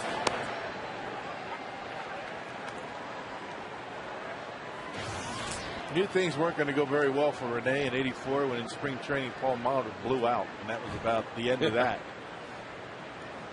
Mike Karp is pinch hitting. He breaks his bat, and that's going to fall for a base hit. So Mike Karp with a pinch hit single, and that extends the inning, and that's going to get Ichiro to the plate here in the 5th.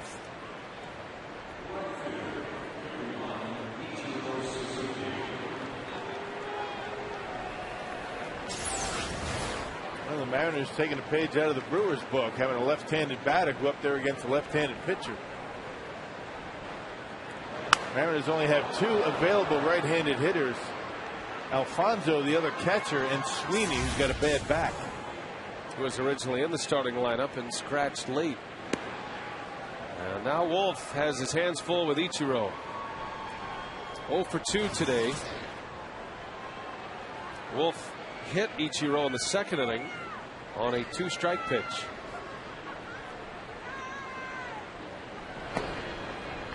There's a strike, 1-1.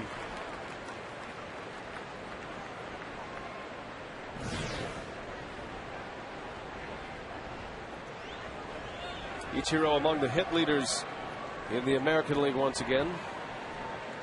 Last night had a hit in 3 tries. He was 1 for 3 with a walk. And he shoots that one through the hole. Boy, just picks you apart as Ichiro comes up with another hit. And with 2 outs, the Mariners have 2 on for Sean Figgin. And we don't see a lot of Ichiro, but you see highlights of him on television, and what we've seen so far in this series. He likes the ball out away from him. Check that out. I mean, just serves it out there, gets on top of it. You know, tomahawks it, gets on top of that pitch and just hits a ground ball into left field. When you talk to some of the Brewers, they say that the way to get him, if you can get him, if there's any one way to pitch him, you got to pound him inside. But Wolf tried to do that and hit him. Anything away, he's going to get a pretty good swing at. Ichiro now 102 hits for the season. Second only to Robinson Cano of the Yankees. And once again, Randy Wolf finds himself in trouble. 2 outs, nobody on. Back-to-back singles. Neither one of them hit very hard, but now you got the big part of this order coming up, staring you right in the face. And a part of the order that has done the damage today. Figgins swings late. Figgins has been on twice with walks, has a steal today, and he scored a run. Gutierrez will be next. He doubled in a run in the fourth. 5-4 Mariners.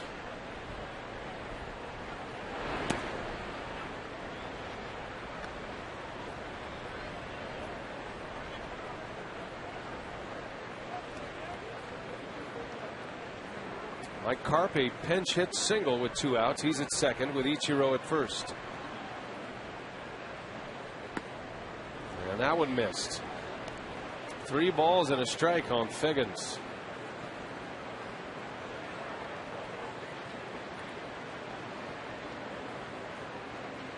This could be Wolf's last hitter.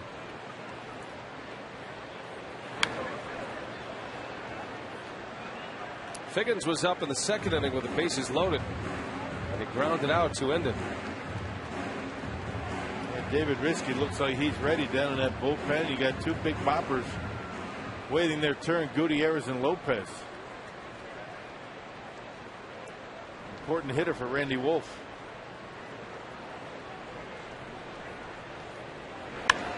Into center field, Edmonds on his way back, and he's got it over the shoulder. So the inning is over. Wolf strands a pair and gets through 5. And now the Brewers down a run. We'll send up Corey Hart to lead off when we continue.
Sports Wisconsin is presented by the Wisconsin Lottery and its family of instant scratch games. Odds are you'll like them. And by AirTran. Go, there's nothing stopping you. And today's time of the game winner is Good Time Charlie's Sports Bar in Wisconsin Rapids. If they call the Brewers in the next 24 hours, they get 40 Miller Lite beer pen tickets to a 2010 Brewers home game. This offer courtesy of the Tavern League of Wisconsin and Miller Lite. Well, we go to the bottom of the 5th, and the Brewers down to the Mariners 5-4. A couple of crooked numbers on the board here today. Milwaukee scored 4 in the 3rd inning. Mariners answered with 3 in the 4th to take the lead. Corey Hart leads off, and the new Mariners pitcher is Brian Sweeney.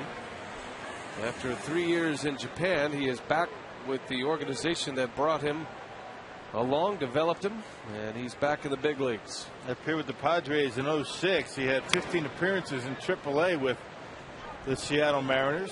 2-1 record, a 251 earned run average. Basically a sinker slider pitcher, very similar to what Doug Fister was featuring up there at the plate. Well, the starting rotation for the Mariners has been so good that even with an 11-man pitching staff, Sweeney has not been able to find the field. Innings have been hard to come by. He's gone 10 days without pitching since his promotion.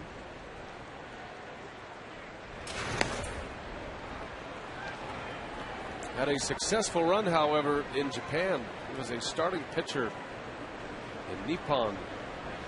A 12-game winner over there.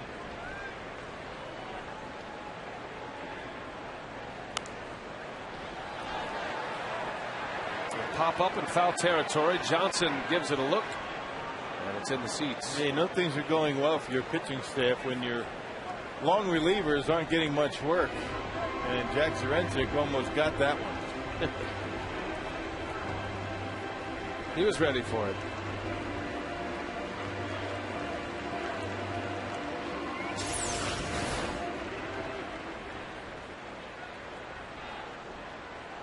Just making room. Jack sitting there next to Chuck Armstrong, the president of the Mariners. There's a pop-up from Hart. And Jack Wilson will make the catch. Out number one here in the fifth.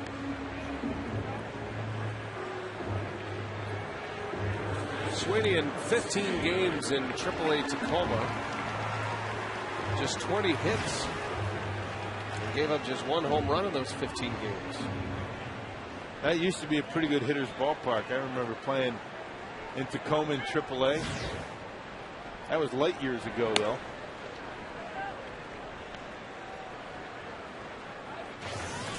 The Tacoma Rainiers. You know, I faced one time in AAA. I was in Vancouver with the Brewers, and Billy Castro was in AAA with the Oakland A's. Waymo. Used to be an A's AAA ball club. Did you take him deep? I don't recall, which means I probably didn't. Shift is on for Fielder. 3 infielders on the right side. It looks bad on your screen, but it's not that bad. The shadows, you mean? Right. Fielder homered his last time up. Ball and 2 strikes now on Prince.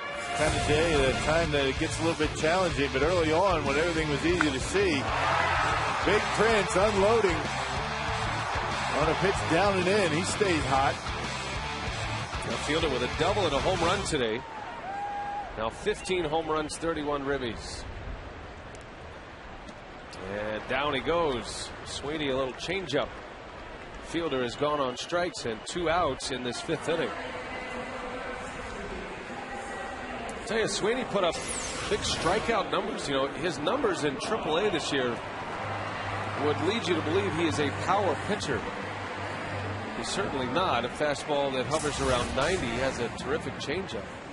But Rock, he gave up just 20 hits in 28 innings with 32 strikeouts in those 28 innings. Well, you throw a changeup like that down in the minor leagues, you throw it for strikes, you get ahead in the count and throw it, you're going to get a lot of strikeouts. There's a base hit by Braun. Just reached out and served one like a tennis backhand out there. So a single for Braun. And the Brewers with a base runner. The tying run now at first. And good plate coverage as usual for Ryan Braun. Check out the location of this pitch. Off the outside corner. Looked like another changeup. Off the end of the bat. But that big long bat that Ryan uses up there, able to get enough of it to dump it into right.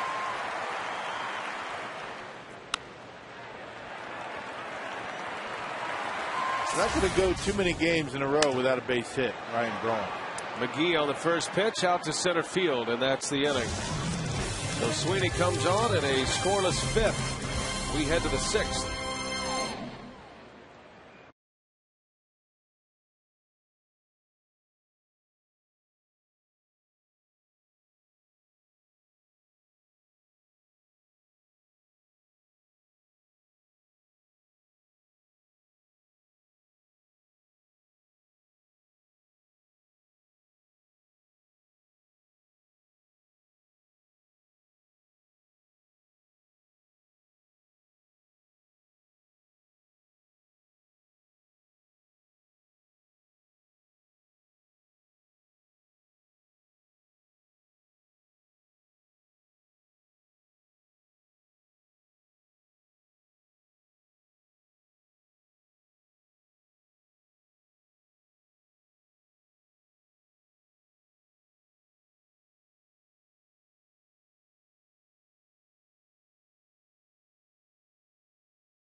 5-4 Mariners, and a reminder that this copyrighted telecast is presented by authority of the Brewers and may not be reproduced or retransmitted in any form, and the accounts and descriptions of this game may not be disseminated without express written consent of the Brewers.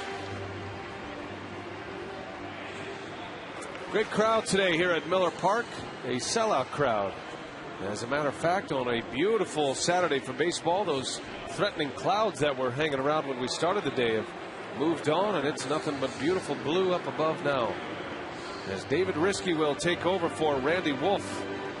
Wolf goes 5 innings, gives up 5 runs, 4 earned. And Riskey will come on to pitch. He'll face the middle of this Mariners batting order. Franklin Gutierrez leads off. Riskey's been dynamite since being promoted from AAA in his rehabilitation assignment, coming back from ligament replacement surgery. And not only has he not given up any runs, he's only allowed 1 base hit in his first 5 appearances. Been able to throw strikes. That split-fingered fastball has been a good one. He's been able to even throw it for a called strike, which is unusual with a split-fingered fastball. That's ordinarily a 2-strike pitch to get the swing and a miss in the dirt. It's always been a good pitch for him.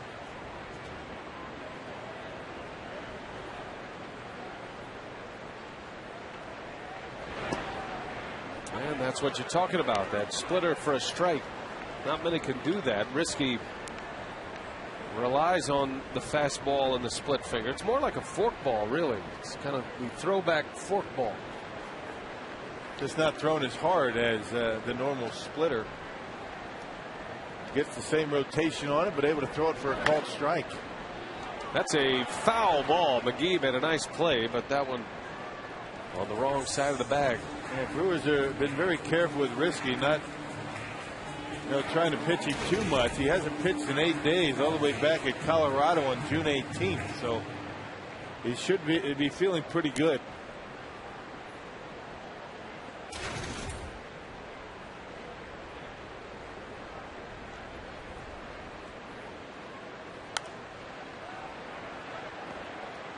Now Riskey had an extensive rehab coming back from that injury in the final year of his 3-year contract, and said when he arrived that his arm feels great. He's pitching pain-free for the first time since he was a Kansas City Royal 4 years ago.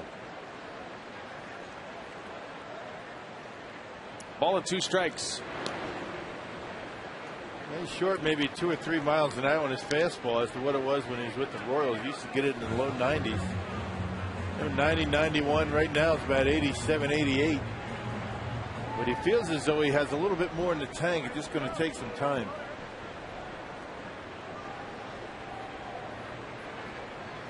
Two balls, 2 strikes on Gutierrez, who doubled in a run his last time up. And he fouls another one off. So this is the wave of the day. When the sun is out, it becomes extremely tough to see at the plate as the light shines in, the sunlight through the panels.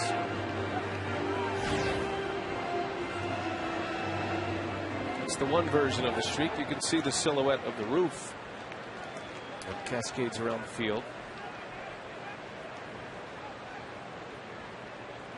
2 balls, 2 strikes. And that's a base hit. So all of a sudden the Mariners showing their hitting ways today. They have 9 hits today. A reminder that baseball's biggest stars are headed for the summer's biggest event as Fox brings you every thrilling moment of the 2010 MLB All-Star Game. Coverage begins Tuesday, July 13th, live from Anaheim at 7 p.m. Central, only on Fox.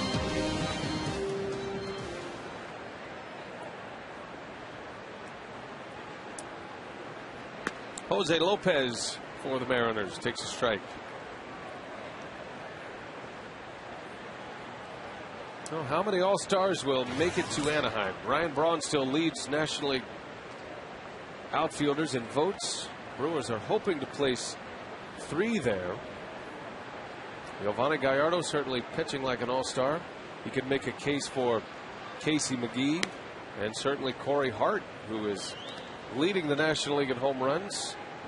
And now just 1 RBI shy of leading the league in RBIs as well. I can't imagine how they can keep Corey Hart off the All-Star team. Either the players vote, Charlie Manuel's selection, internet vote. He's got to be there. Just around the corner of the All-Star game. It's already the 26th of June. Yeah, hard to believe. Fan voting ends July 1st. So this is the final week for fan voting. You can go online at Brewers.com, and 25 votes per email account. Into center field, Edmonds will run it down for out number 1.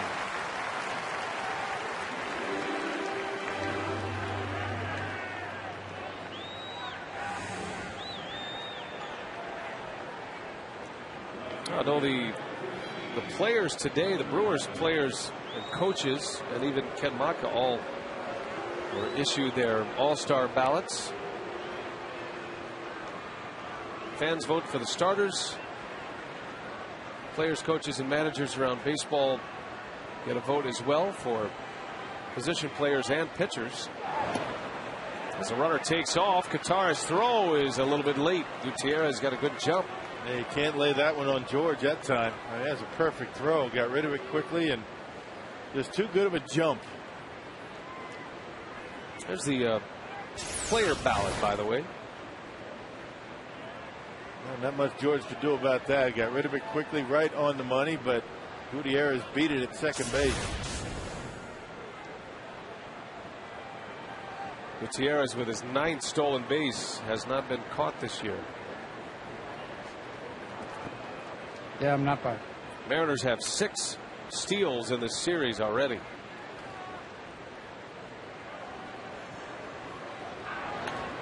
Bradley fouls one back.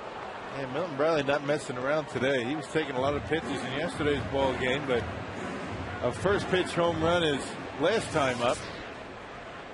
I should say his second time up, and a 1-0 count. A big hack here today.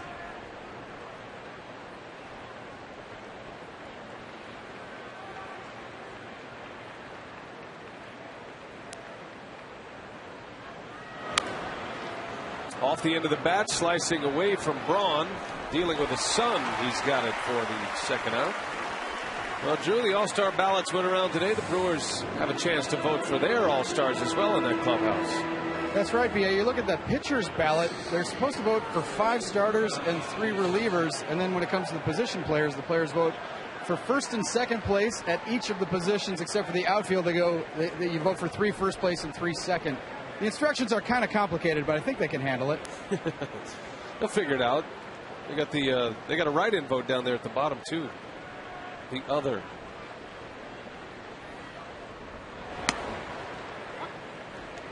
It's a good mix, the all-star voting this year. By the way, roster's expanded from 33 to 34 on the all-star team this season. Yeah, whatever they have to do so that you don't run out of players, particularly pitchers.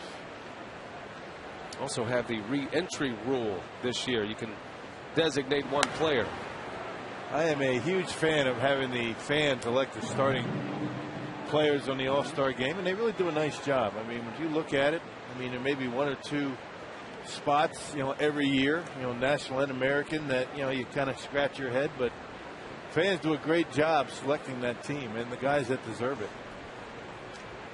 It's their game, the All-Star game. 0-2 pitch. Josh Wilson takes a ball.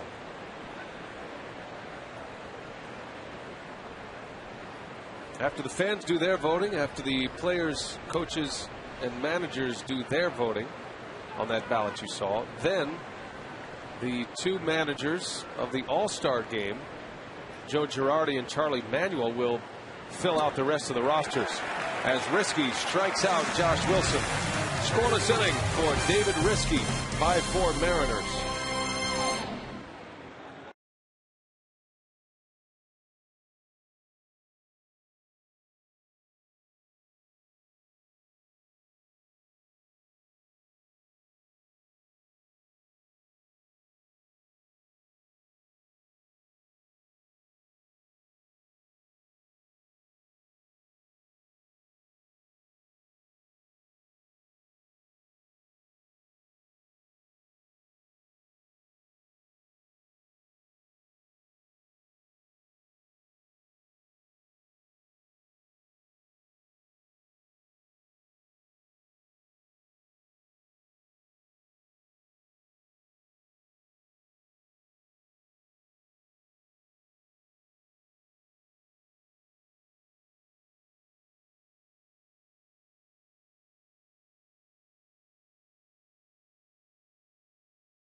And 2 runs with this double in the 3rd inning.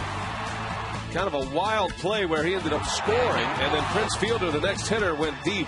A solo home run, a 4-run inning, but the Mariners came right back. They scored 3 in the 4th. Jose Lopez with a 2-run homer that gave the Mariners the lead. And that's where we sit. Cousins Subs game reset. Seattle 5, Milwaukee 4, and we head to the bottom of the 6th inning.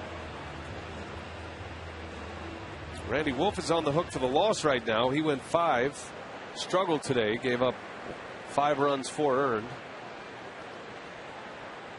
A cheese fireman there. That's nice. I like that. Never seen one of those. Got eye black on.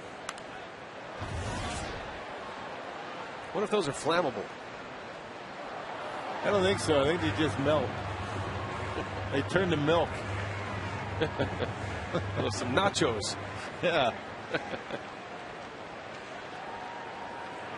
I like it. I think that's going to catch on.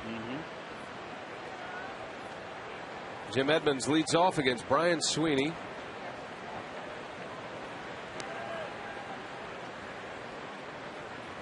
Sweeney came in for Doug Fister to begin the 5th inning. Fister, the starter for the Mariners, coming back from a shoulder injury that had him on the disabled list. So he was on a strict pitch count and only able to get through 4 innings today. Sweeney working in his 2nd inning.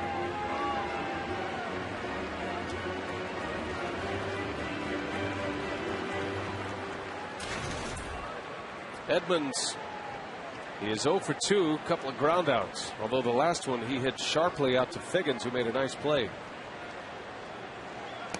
That almost hit him.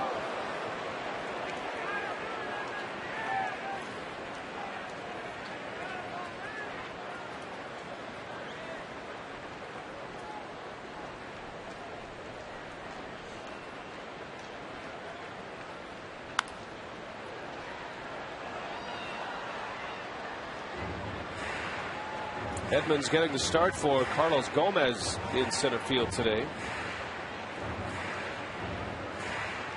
Tomorrow the Mariners have one of their better starters on the mound. It's not Cliff Lee or Felix Hernandez. It's Jason Vargas, who has a 2.66 ERA this year. So Edmonds fouls it back. And another left-hander. And tossing for Seattle. A left-hander last night. You get a left-hander tomorrow. Jason Vargas is currently 5th in the American League in ERA. As Edmonds pops it up, coming in is Gutierrez, and the first man retired here in the 6th. Our text question today, courtesy of Ho Chunk Gaming, Wisconsin. TB and Wisconsin Dells. What does the backwards K indicate in the line of strikeouts? Go ahead. A called strike 3, a strikeout looking. There's Jason Vargas. He's racked up some backwards Ks this year. That's just a scorebook entry. K for a forward K for a swinging strike 3. Backwards K for a called strike 3. But that doesn't mean you have to do it that way. You can keep your own scorebook. Right. Every scorebook's different. It's your own. No two are alike. I mean, the way you score. I mean, you can have the same layout for your scorebook, but everybody records outs and hits differently. Into left field, Bradley runs it down for the out. Escobar gave it a ride, but Milton Bradley makes a catch. Out number 2. See, I look at your scorebook from time to time and have no idea what's going on in the game. I know it. It's an a little interesting messy way of writing down hits. And almost a home run right there. Escobar got a fastball middle in, almost knocked it on out of here. Couldn't see it, but then didn't give up on it. Just kept battling the sun and able to haul it in right before the fence. Here's Kataris. What do you put down in your book for a hit? Yeah, I keep my scorebook. I learned it keeping a pitching chart in college. And I don't do the for a single, I don't do 1B. I put, if it's a single to right field, I'll put an R with one line under it. So a single would be one line, double would be two lines, home run would be four lines, but that way you have direction of hit. Well, I do that too, but I put, base hit to center, H8. There you go. A double, 2B, 8. Something like that. That way I don't have to count up lines as I'm looking. And Sweeney strikes out Kataras. That is a forward K to end the inning. We go to the 7th. Brewers still down a run.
Johnson is presented by the new Miller Lite Vortex bottle. Taste greatness.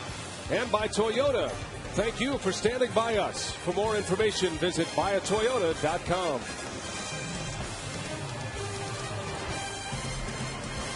Hope you make plans to be with us. The homestand continues tomorrow. Miller Lite, what's on tap? The Brewers and the Mariners wrap up the series tomorrow. 12:30 is airtime on Fox Sports Wisconsin. And then the Astros come to town.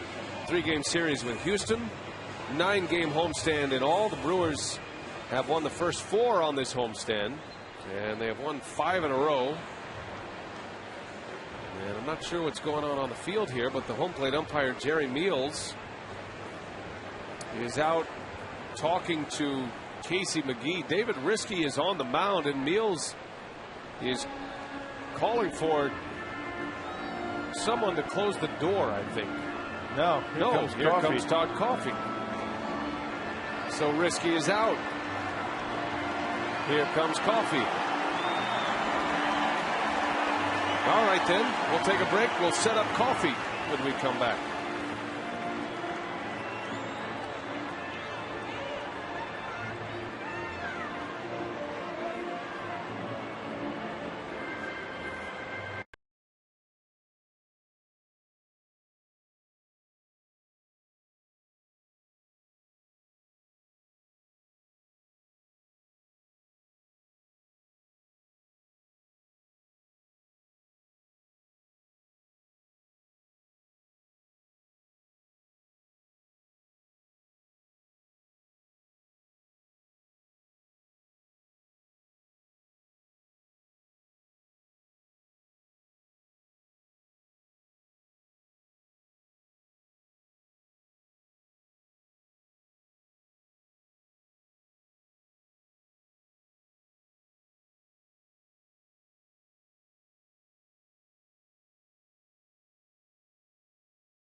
and the Mariners. And Todd Coffey is in the pitch. A little strange set of circumstances there, Rock, as David Riskey went out and got his complete repertoire of pitches in, his complete warm-up, and then all of a sudden Jerry Meals, the home plate umpire, went out and went ahead and made the call to the bullpen. No Ken Maka, and yet a pitching change. It looked like Casey McGee made a pitching change out there. He went over to talk to the umpires. I have never, ever, unless I'm missing something blatantly obvious here, I have never seen a pitching change without either a coach or a manager coming out to do it. Everybody just standing around on the mound, the umpire's standing there. Casey McGee talking to the umpires, and then here comes Todd Coffey. I've never seen that before. So Coffey comes in, gets his warm-ups. You know, a lot of times you'll see a pitcher go out there, he'll take their warm-ups. When the opposing manager, brings a hitter up, maybe a pinch hitter, something like that, then a manager will come out and make a pitching change. But that looked very unusual. Right. It's not a pinch hitter situation. And there was no manager on the field at the time. So a pitching change was made without the skipper.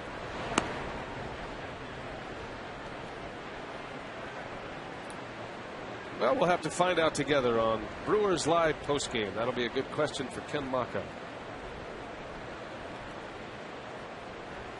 Todd Coffey faces Jack Wilson. Well, it's a key inning here for Coffey. He has come back from the disabled list.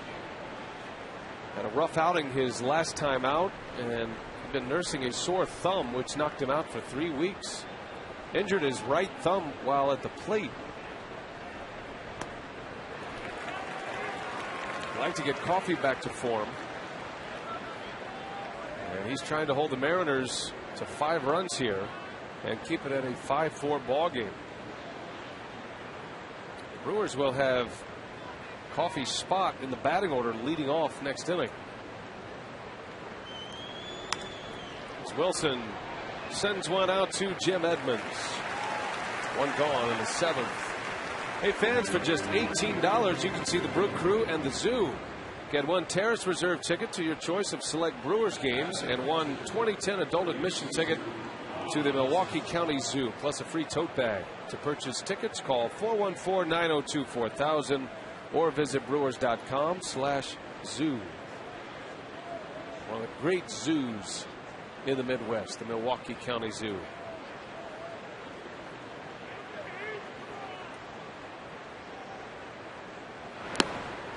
Here is Rob Johnson. He takes a strike.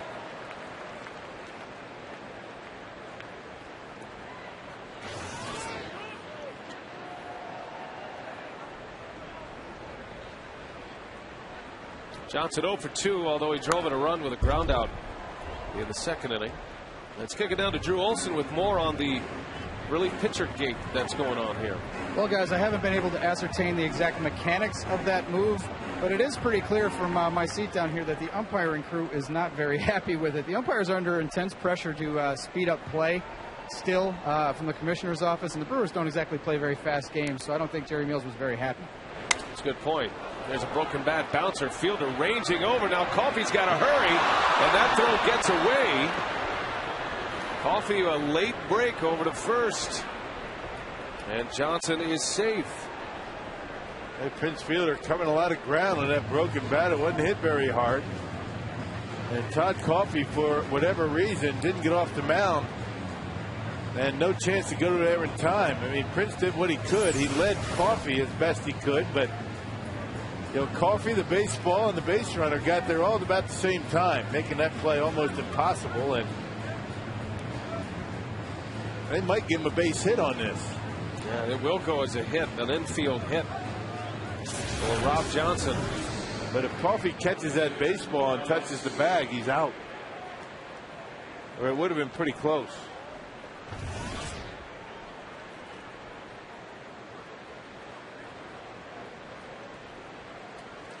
Well, Brian Sweeney, the Mariners pitcher, is going to hit here.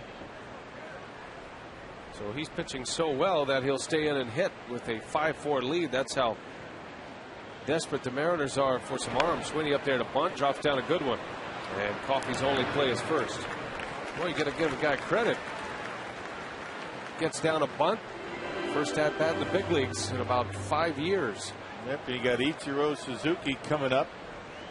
You've got first base open. You got a switch hitter on deck and Sean Figgins.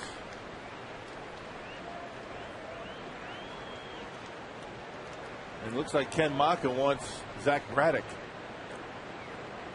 All right, so Coffey will be lifted, and another pitching change, and a more traditional pitching change here with Maka taking the ball from his reliever. We'll take a timeout. Here comes Braddock to face Ichiro.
Well, if you've ever dreamed of seeing the crew on the road, you can watch the Brewers telecast on June 28th, 29th, and July 1st for the chance to win a trip for two, courtesy of AirTran Airways. Log on to foxsportswisconsin.com. Click on the AirTran flyaway link for more details.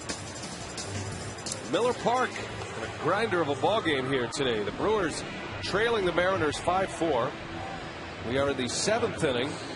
2 outs in the 7th, but Ichiro is coming up, and Ken Maka wants a power left-hander on Ichiro, and he goes for Zach Braddock with 2 outs.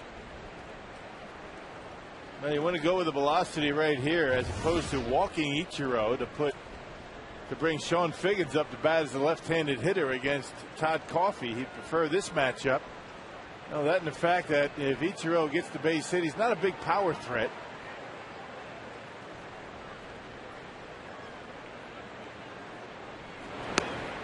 And there's strike one. Ichiro hit his last time up. He singled. He just slapped one to the opposite field. He's 1 for 3 today. Has 2 hits in the series. A runner at second. That's Rob Johnson.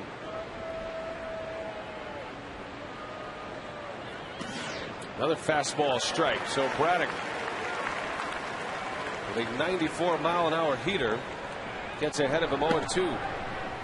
That fastball on the outside corner. The Brewers continue to pound Ichiro on the outside part of the plate.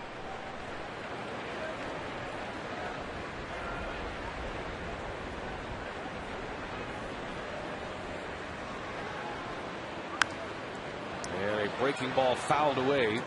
Ichiro very tough to strike out. He doesn't walk much. He doesn't strike out much. He's got 27 walks on the season, 7 of those intentional. And you actually brought to my attention that Ichiro, with those 7 intentional walks, that leads the American League. That's hard to believe, isn't it? Just 7. He and Miguel Cabrera with 7 intentional walks at the Tigers. Big runner to leave out there for Braddock. The 0-2, and Ichiro slaps it foul. Albert Pujols leads the National League with 21 intentional walks.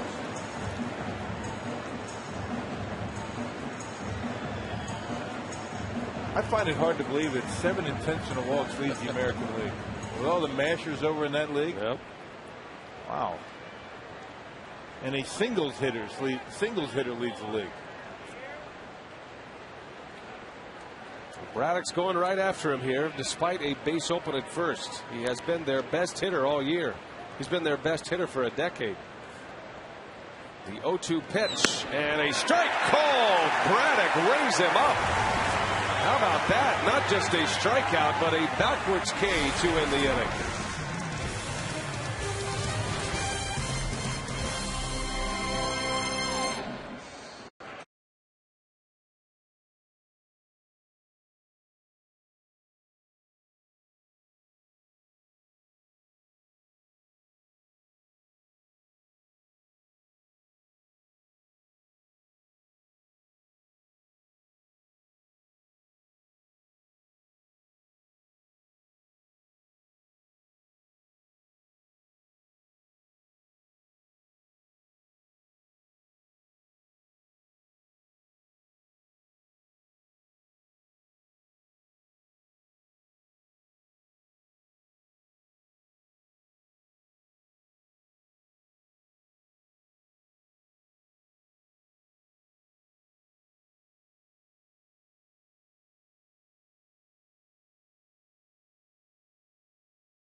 For the 7th, Jerry and Craig getting you all set for Brewers Live postgame presented by Lincoln Mercury.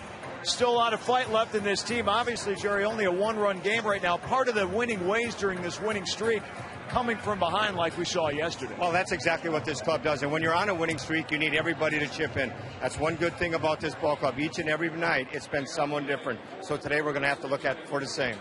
Different hero every night. And speaking of heroes, we had 4 heroes, including yourself, Jerry, on the instructional last night. We're going to relive Gumby, the Kid, Jerry, and Rock on our postgame instructional, Brian. All right, thanks a lot, Craig. Carlos Gomez pinch hitting on the first pitch, bounces out for the first out. You know, Brian Sweeney has come on here for the Mariners and done a job for Don Wakamatsu. Called him up from AAA Tacoma. He sat in that bullpen for over a week, and here he is pitching in his 3rd inning. He's given up just 1 hit. He's retired 7 out of 8 with 2 strikeouts.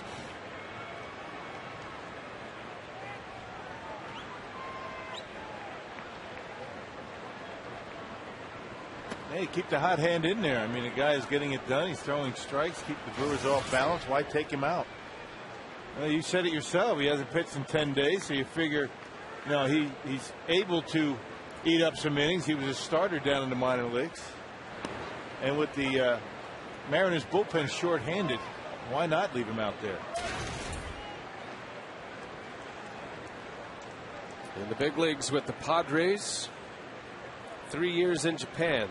Brian Sweeney, now 36 years of age. As Weeks hits one in the air to right. And Ichiro's got it, out number 2.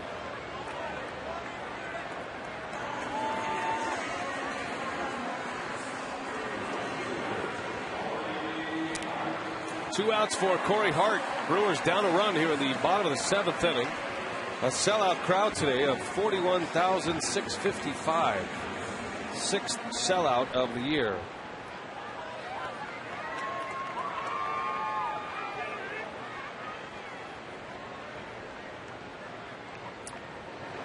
Hart drove in 2 runs with a double in the 3rd inning. And then on the same play, advanced to 3rd. The ball trickled away from 3rd baseman Lopez, and then Hart got up and scored on that play. Like a little league home run. Yeah, keep running until they throw you out. They never did.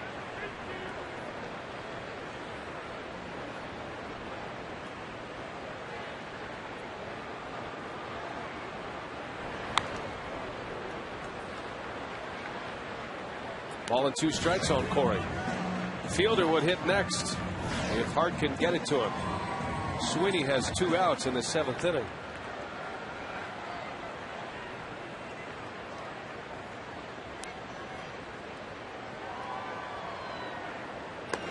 And he got him. Sweeney strikes him out. Boy, this guy's been impressive. 3 scoreless innings out of the bullpen for Brian Sweeney.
Mariners with more unsettled weather. Looks like the steam is back, the heat is back, first pitch temperatures at 84, and the threat for thunderstorms is back. But anything that's locally severe or strong should be out of here by then.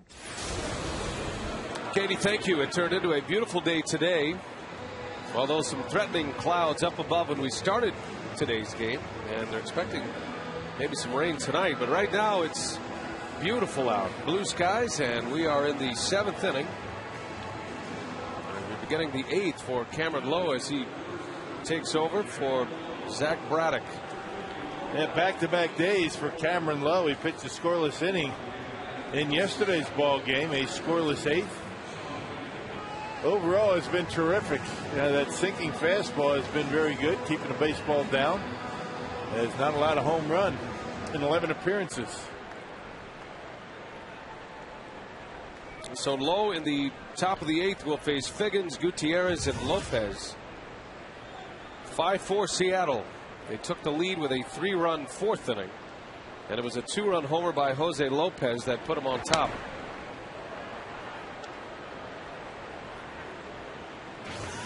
Sean Figgins has been on twice. He's 0 for 2. The 2 occasions where the Brewers have retired Figgins, he's left some base runners out there. Stranded the bases loaded in the 2nd inning, and then he flew out in the 5th with runners at 1st and 2nd. Switch hitter, a much better hitter from the right side than the left this year statistically.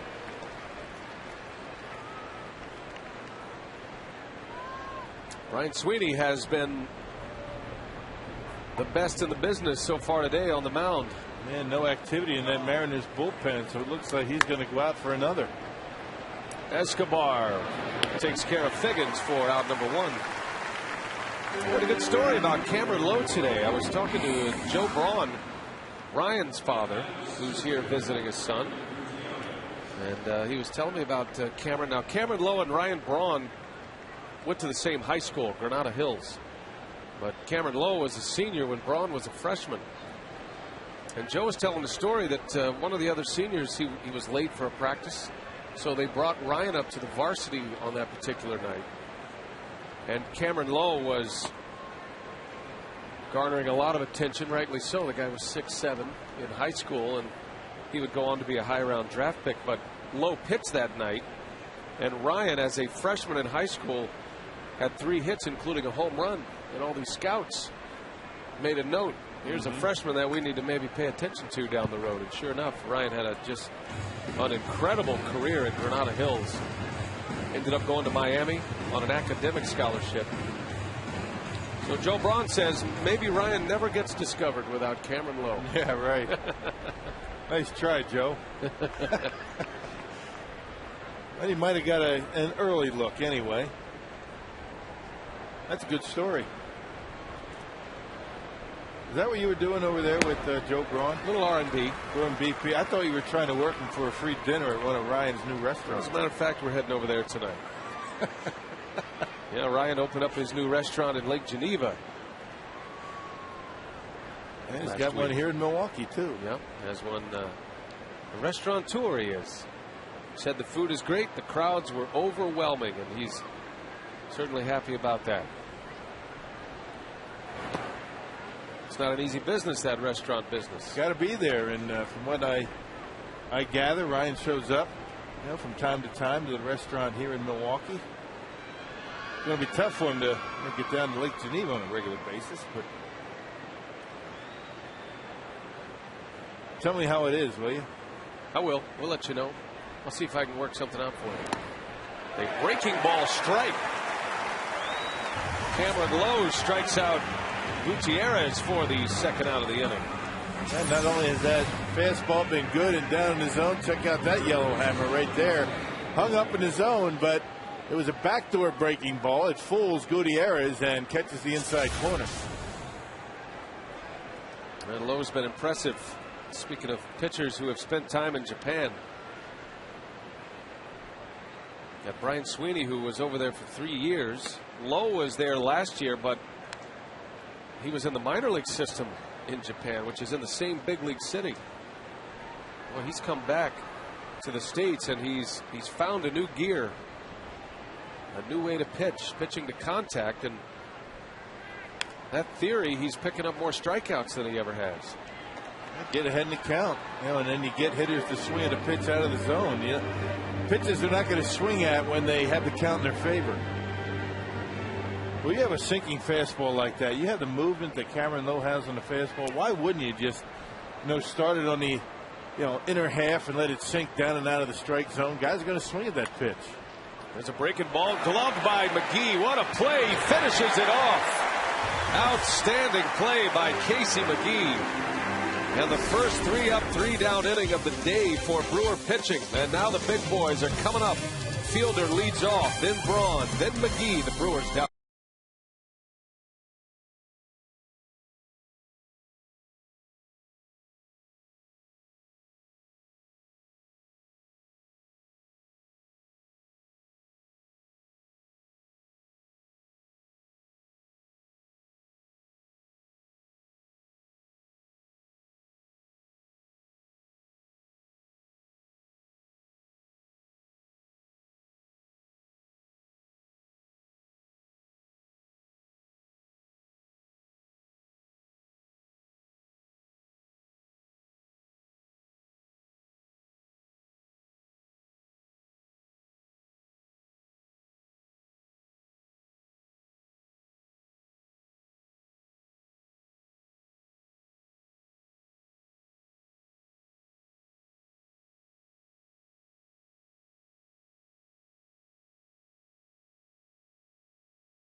Third inning, our Jimmy John's delivery of the game. Prince Fielder delivered one into the Toyota Tundra territory. Look how far he hit that ball.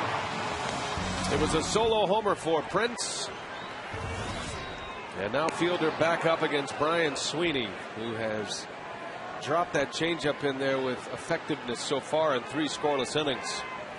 Fielder at the plate, presented by Wendy's. A double, a home run. He struck out against Sweeney his last time up.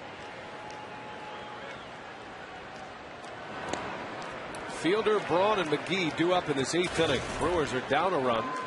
They'd love to score a couple and then turn the ball over to John Axford to finish it out here today.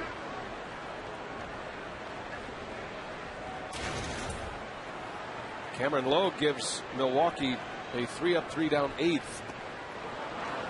Well, that changeup is giving the Brewers fits right now. That's a good one. Yeah, especially when it's a little bit more difficult to see, and under normal circumstances, a changeup like that one that goes down and away from Prince, tough to see that rotation and tough to really determine how hard that ball's coming in, how fast it is, the velocity on it. Deceptive. Another one, and a bouncer to Figgins. One gone.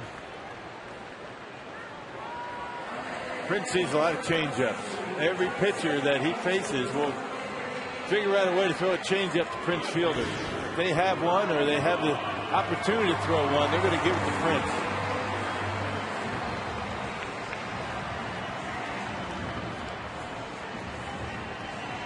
Ryan Braun with one away. He singled against Sweeney in the 5th. That's the only blemish on Sweeney's line here today.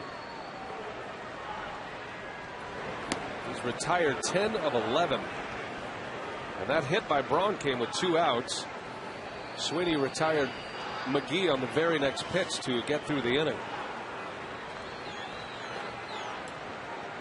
Because the starter, Doug Fister, only went 4 innings today, Sweeney is the man who would pick up the win if he finishes it off here today.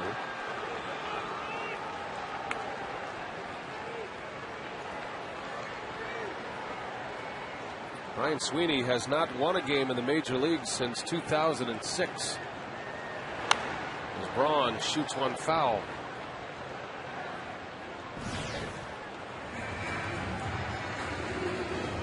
And Mariners really haven't challenged Ryan Braun on the inside half of the plate too much. Everything's been away, and Ryan reaching out. Man, tough to get a hold of one and drive one out of the ballpark unless they leave it up in the strike zone, but they haven't yet, particularly Sweeney. The 1-2. Outside, count evens. 2 balls, 2 strikes on Braun. Trevor Hoffman and John Axford getting loose.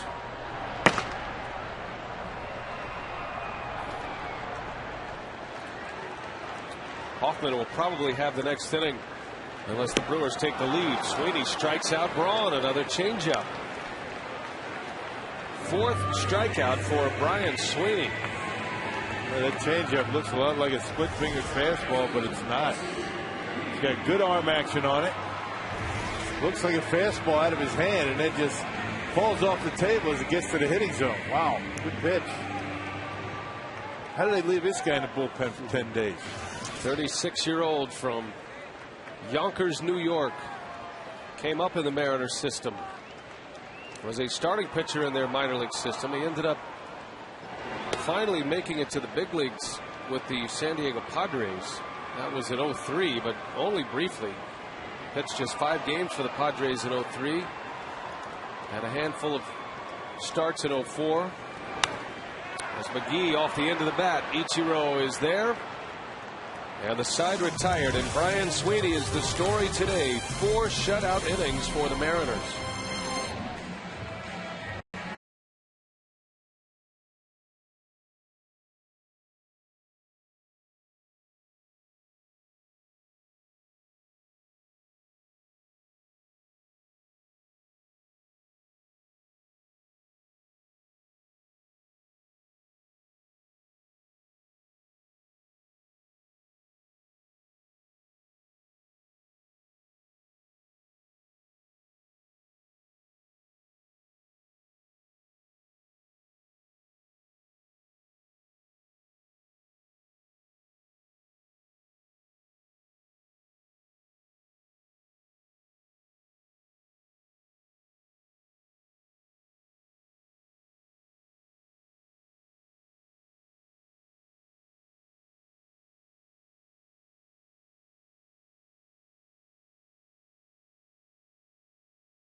we head to the ninth inning, a lot of activity for the Brewers in the third. They scored 4 runs.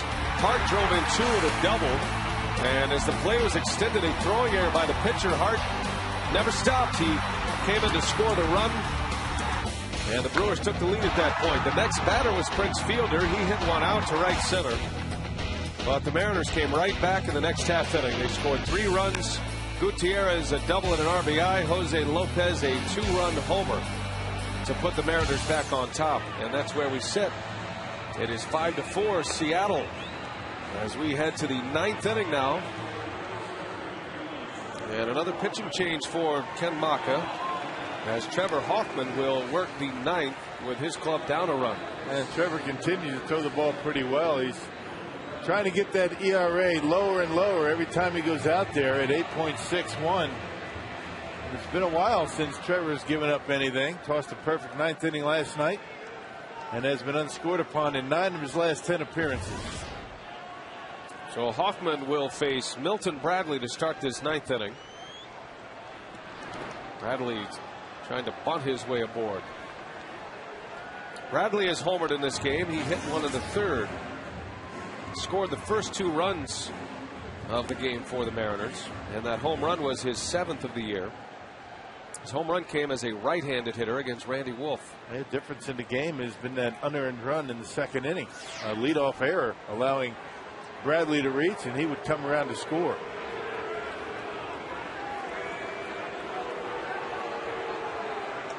Bradley having some issues with his left hand. You can see exactly what happened there. He squared to bunt, but obviously has lost some feeling in his hand. Not sure if fans are aware of what's going on there. Well, Milton gets booed just about everywhere but Seattle once he steps foot out of that dugout. Oh, yeah. Might have got him on the end of the finger. Had a finger wrapped around the bat.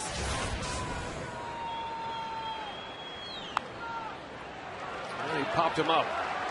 Weeks. 1 out for Trevor. Well, Rob, it looks like Trevor is back to his old form, at least what we've seen of him over the last 3 weeks. Yeah, he's been good. His changeup's been down in the strike zone. It's made him get ahead with the fastball because it's been on the corners. Really had a lot of problems locating, getting a lot of the plate. The changeup looked like it was up in the strike zone. Wasn't fooling anybody early in the year. Another pop-up. Edmonds coming in. And he's got it for the out. 2 quick outs for Trevor Hoffman. Well, while Axford continues to close games, Hoffman is working himself back into form, and it really gives Ken Maka some great options in that bullpen now. Trevor's developed now. I mean, as the progression's gone since he had that week off to work out some mechanical issues, he's worked himself back up into a setup role.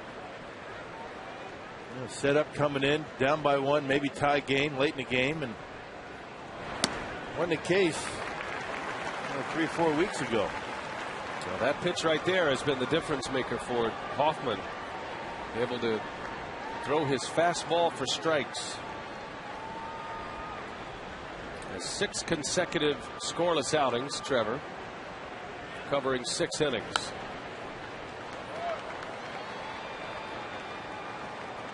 The banner still displayed out in center field. Hoffman with 596 career saves, the all-time saves leader in Major League Baseball history. And he's hoping that at some point that number can be flipped to 600.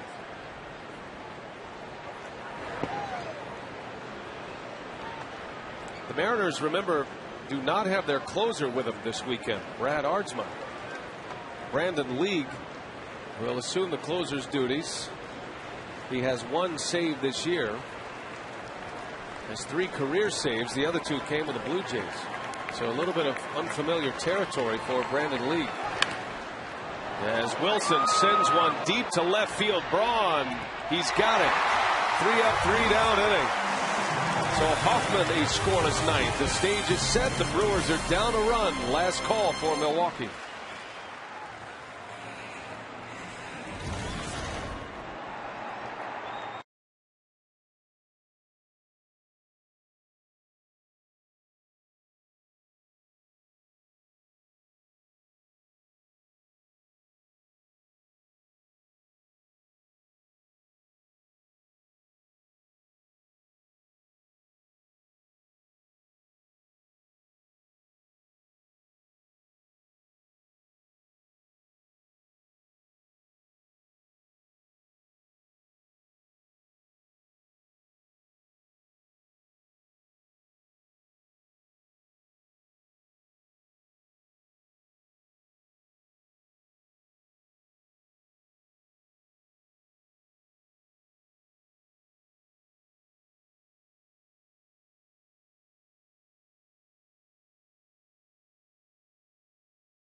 Miller Park, Milwaukee, and we head to the bottom of the 9th inning. The Brewers in danger of dropping one here to the Mariners.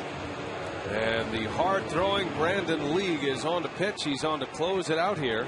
David Artsma is not with the ball club. He's their closer, and he has left the team to be with his wife, who's expecting a child any day now. So it's League who gets the call instead, Rock, and not much experience in this kind of role in his career. No, he's got the stuff to be the closer, but does he have the mentality to do it? He's got to save this year. 36th appearance, far and away leading the Seattle Mariners in appearances so far this year. As you mentioned, he throws hard, and he's got the bottom of the Brewers order to deal with. Jim Edmonds leads off. 98-mile-an-hour fastball right out of the chute for League. Mariners picked him up this offseason in a trade with Toronto. Brandon Morrow with the Blue Jays. Morrow is having a very good year with the Blue Jays as a starting pitcher. Michael Saunders is in the game in left field. Bradley taken out. Most likely a double switch. Roy Edmonds out in front. You know you have a big fastball when your changeup comes in at 87, right? 87, and with some movement on it. Check this out. Not a bad pitch. 5-4 Mariners. Brewers down a run. And Edmonds is down on strikes. Nasty stuff from Brandon League. Yeah, it looks like a split-fingered fastball from Brandon League. He got a hit with a fastball, and then he buried a couple of splitters down in the dirt. And Edmonds is strikeout victim, 1 out in the 9th.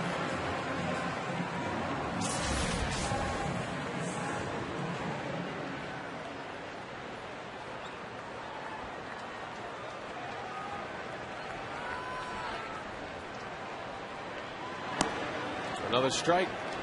98-mile-an-hour fastball to get ahead of Escobar.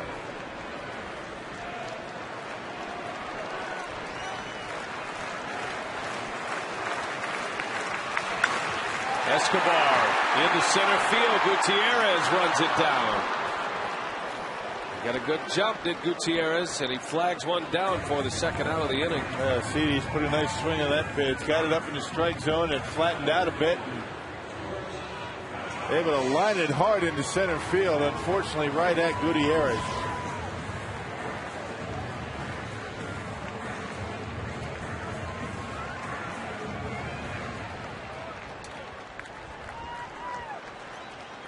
So the Brewers down to their last out. George Kataris will hit.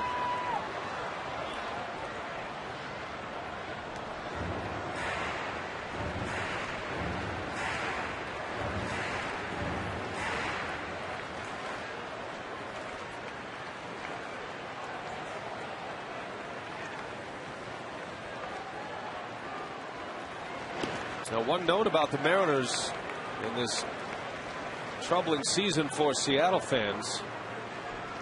They have lost 16 games in the opponent's final at bat. That includes 9 walk-off winners. Kataris would love to add to that as he hits one high in the air to center. Backing up is Gutierrez. He's at the wall. He's got it, and the ball game is over. Brandon League, 3 up, 3 down, earns the save. And the Mariners win game 2. And Brian Sweeney picks up the win. Rockies Menard's player of the game. He was impressive out of the bullpen. I tell you, the Mariners came in with a very good pitching staff, and a guy that hasn't pitched in 10 days certainly did the difference for him. You know, 4 innings, 1 hit, 4 strikeouts. It's a tremendous job out of the bullpen. So the series all even up at 1 apiece. The Mariners win it 5-4, and still much more to come on this game as we check in with Craig Cashon and our Brewers Live staff. Okay, Brian, thanks very much. Tough loss for the Brewers here this afternoon. The winning streak comes to an